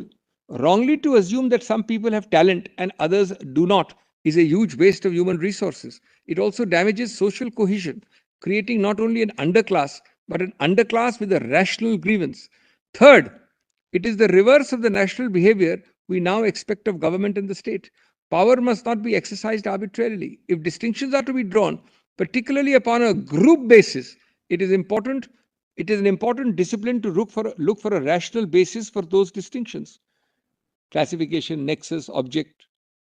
Finally, it is a purpose to all human rights instruments to secure the protection of the essential rights of members of minority groups, even where they are unpopular with the majority. Minority includes minority in different ways on ascriptive characteristics. Democracy values everyone equally, even if the majority does not. Then, para 137. I hope you have not missed out anything, right? I think you may read 135 also. 135. May I read? I'm grateful. It is common ground that one of the convention rights is engaged here. Everyone has the right to respect for their home. This does not mean that the state or anyone else has to supply everyone with a home. Nor does it mean that the state has to grant everyone a secure right to live in their home. But if it does grant that right to some, it must not withhold it from others in the same or an analogous situation. This is the heart of equality. There's no positive obligation that says I must give you a house. It must grant that right equally unless the difference in treatment can be objectively justified. You're granting marriage to heterosexual couples. Give me a rational reason to deny it to this side of the table. There is no need for us to express a view on the degree which a constitution right must be engaged in order to bring Article 14 into play on any view that threshold is crossed here. It is also common that there is a difference in treatment in respect of that right between the respondent and the survivor of an opposite sex relationship. It is also common ground that sexual orientation is one of the grounds covered by Article 14, on which, like sex and race, a difference in treatment is particularly suspect. Well, this is that facially suspect, which your Lordship has said. Yeah. Facially, well, for the reason given earlier, the grounds put forward to justify it require careful scrutiny. Now, 137. The parties differ on whether the survivors of an unmarried heterosexual and homosexual couples, so he's dealing with unmarried and well as homosexual couples both, are indeed in an analogous situation, and therefore on whether the basis of the difference in treatment is sexual orientation or something else. Impossible to see what else the difference can be based on. Impossible to see what else the difference can be based on except sexual orientation. Everything which has been suggested to make a difference between the appellant and the other surviving partners comes down to the fact that he was of the same sex as the deceased tenant. It is the decisive factor. Then, Wallace, 38, in fact, I'll also read. We are not here concerned with the difference in treatment between married and unmarried couples. The European Commission accepts, etc. May I, Wallace, come, if I don't miss out something relevant, Wallace, 142, I think, will suffice. Well, let's just see 141, the first few lines, not the whole. 141, a few lines. There are some important things. The relevant difference which has been urged upon us is that a heterosexual couple may have children, whereas a homosexual couple cannot. But this too cannot be a relevant difference in determining whether a relationship can be considered marriage-like for the purpose of Rent Act. First, the capacity to bear or beget children has never been a prerequisite for a marriage in English law. It's a very interesting history, Mills. Henry VIII, a very infamous ruler with 6 wives, would not otherwise have had the problems he did. Not together. No, but no. What she's saying is that sequentially, only because of lack of children. Right. And in his case, lack of an heir. Lack of an heir. And in his case, lack of an heir meant sometimes execution of the lady. That's how this is called.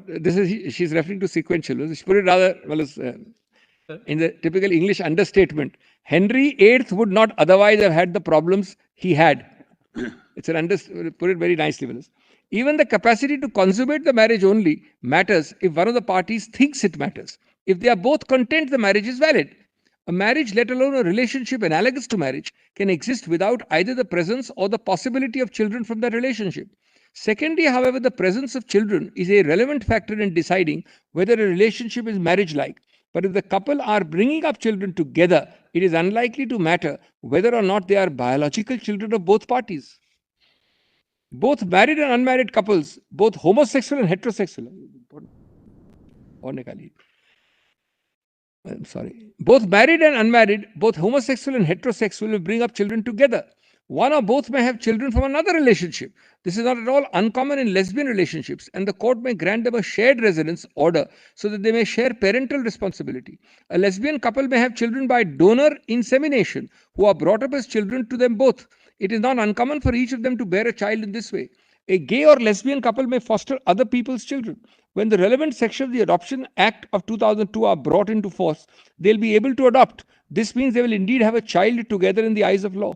Thirdly, however, there is absolutely no reason to think that protection given by the Rent Act to the surviving partner's home was given for the sake of couples' children.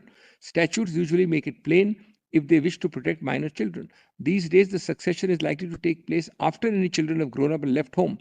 Children, whether adult or minor, who are still living in the home may succeed as members of the family under so-and-so of the schedule. It is the long-standing social and economic interdependence, which may or may not be the product of having brought up children together, that qualifies for the protection of the Act. In the days when the tenant was likely to be a man with a dependent wife, it was understandable that preference was given to the widow over anyone else in the family. But in 1980, that preference extended to widowers, whether or not they were dependent upon the deceased wife. Dr. Singhvi, we have a similar case, except that it's not same sex. Here was a case where, in the absence, marriage was not essential. Person was living with the original tenant. Yeah. The tenant died. Yes. So the live-in, whoever was a partner. Like you're not married. Not married. So therefore, that protection was sought to be taken away. More importantly, how would you read the act which might violate your... Judgment by Justice Lahoti before the domestic, violence act, I'll have where that. they were, where the parties got estranged. I'll cite that tomorrow. I'll let. And then the husband, he actually intentionally walked away, and then the wife faced eviction. Eviction. The court granted that protection. Now see what is the next para. I'll place that. Just see the next para. Now 142 onwards is where I particularly wanted to read. Homosexual couples can have exactly the same sort of interdependent couple relationship as heterosexuals can. Sexual orientation defines the sort of person with whom one wishes to have sexual relations. It requires another person to express itself. Some people, whether heterosexual or homosexual, may be satisfied with casual or transient relationship. Now, this is another important facet I forgot to mention, was casual or transient relationships. It is to avoid them that marriage is an important aim or object of some people. It requires another person to express. But most human beings eventually want more than that. They want love. I started the case arguing today with that one. It's the right to love, person of your choice. And with love, they often want not only the warmth, but also a sense of belonging to one another, which is the essence of being a couple. And many couples also want to come the stability and permanence which go with sharing a home and a life together, with or without the children, who for many people go on to make a family. In this, people of homosexual orientation are no different from people of heterosexual orientation. It follows that a homosexual couple whose relationship is marriage-like, look at that word, Manas, marriage-like, in the same way that an unmarried heterosexual couple's relationship is marriage-like, are indeed in an analogous situation. Manas, I can continue. There's something more here, so I'll continue tomorrow, Manas, on this. Para 143. Well, I'll be as fast. I'm not repeating anything. Just the reading time will take some. I'll be as fast as possible. I've taken the cue from Justice Call's comment. I will not take time. I'll do it. If your Lordship would permit me, I can do it virtually, but otherwise I'll be here physically. Whichever way your Lordship would say it. Very well.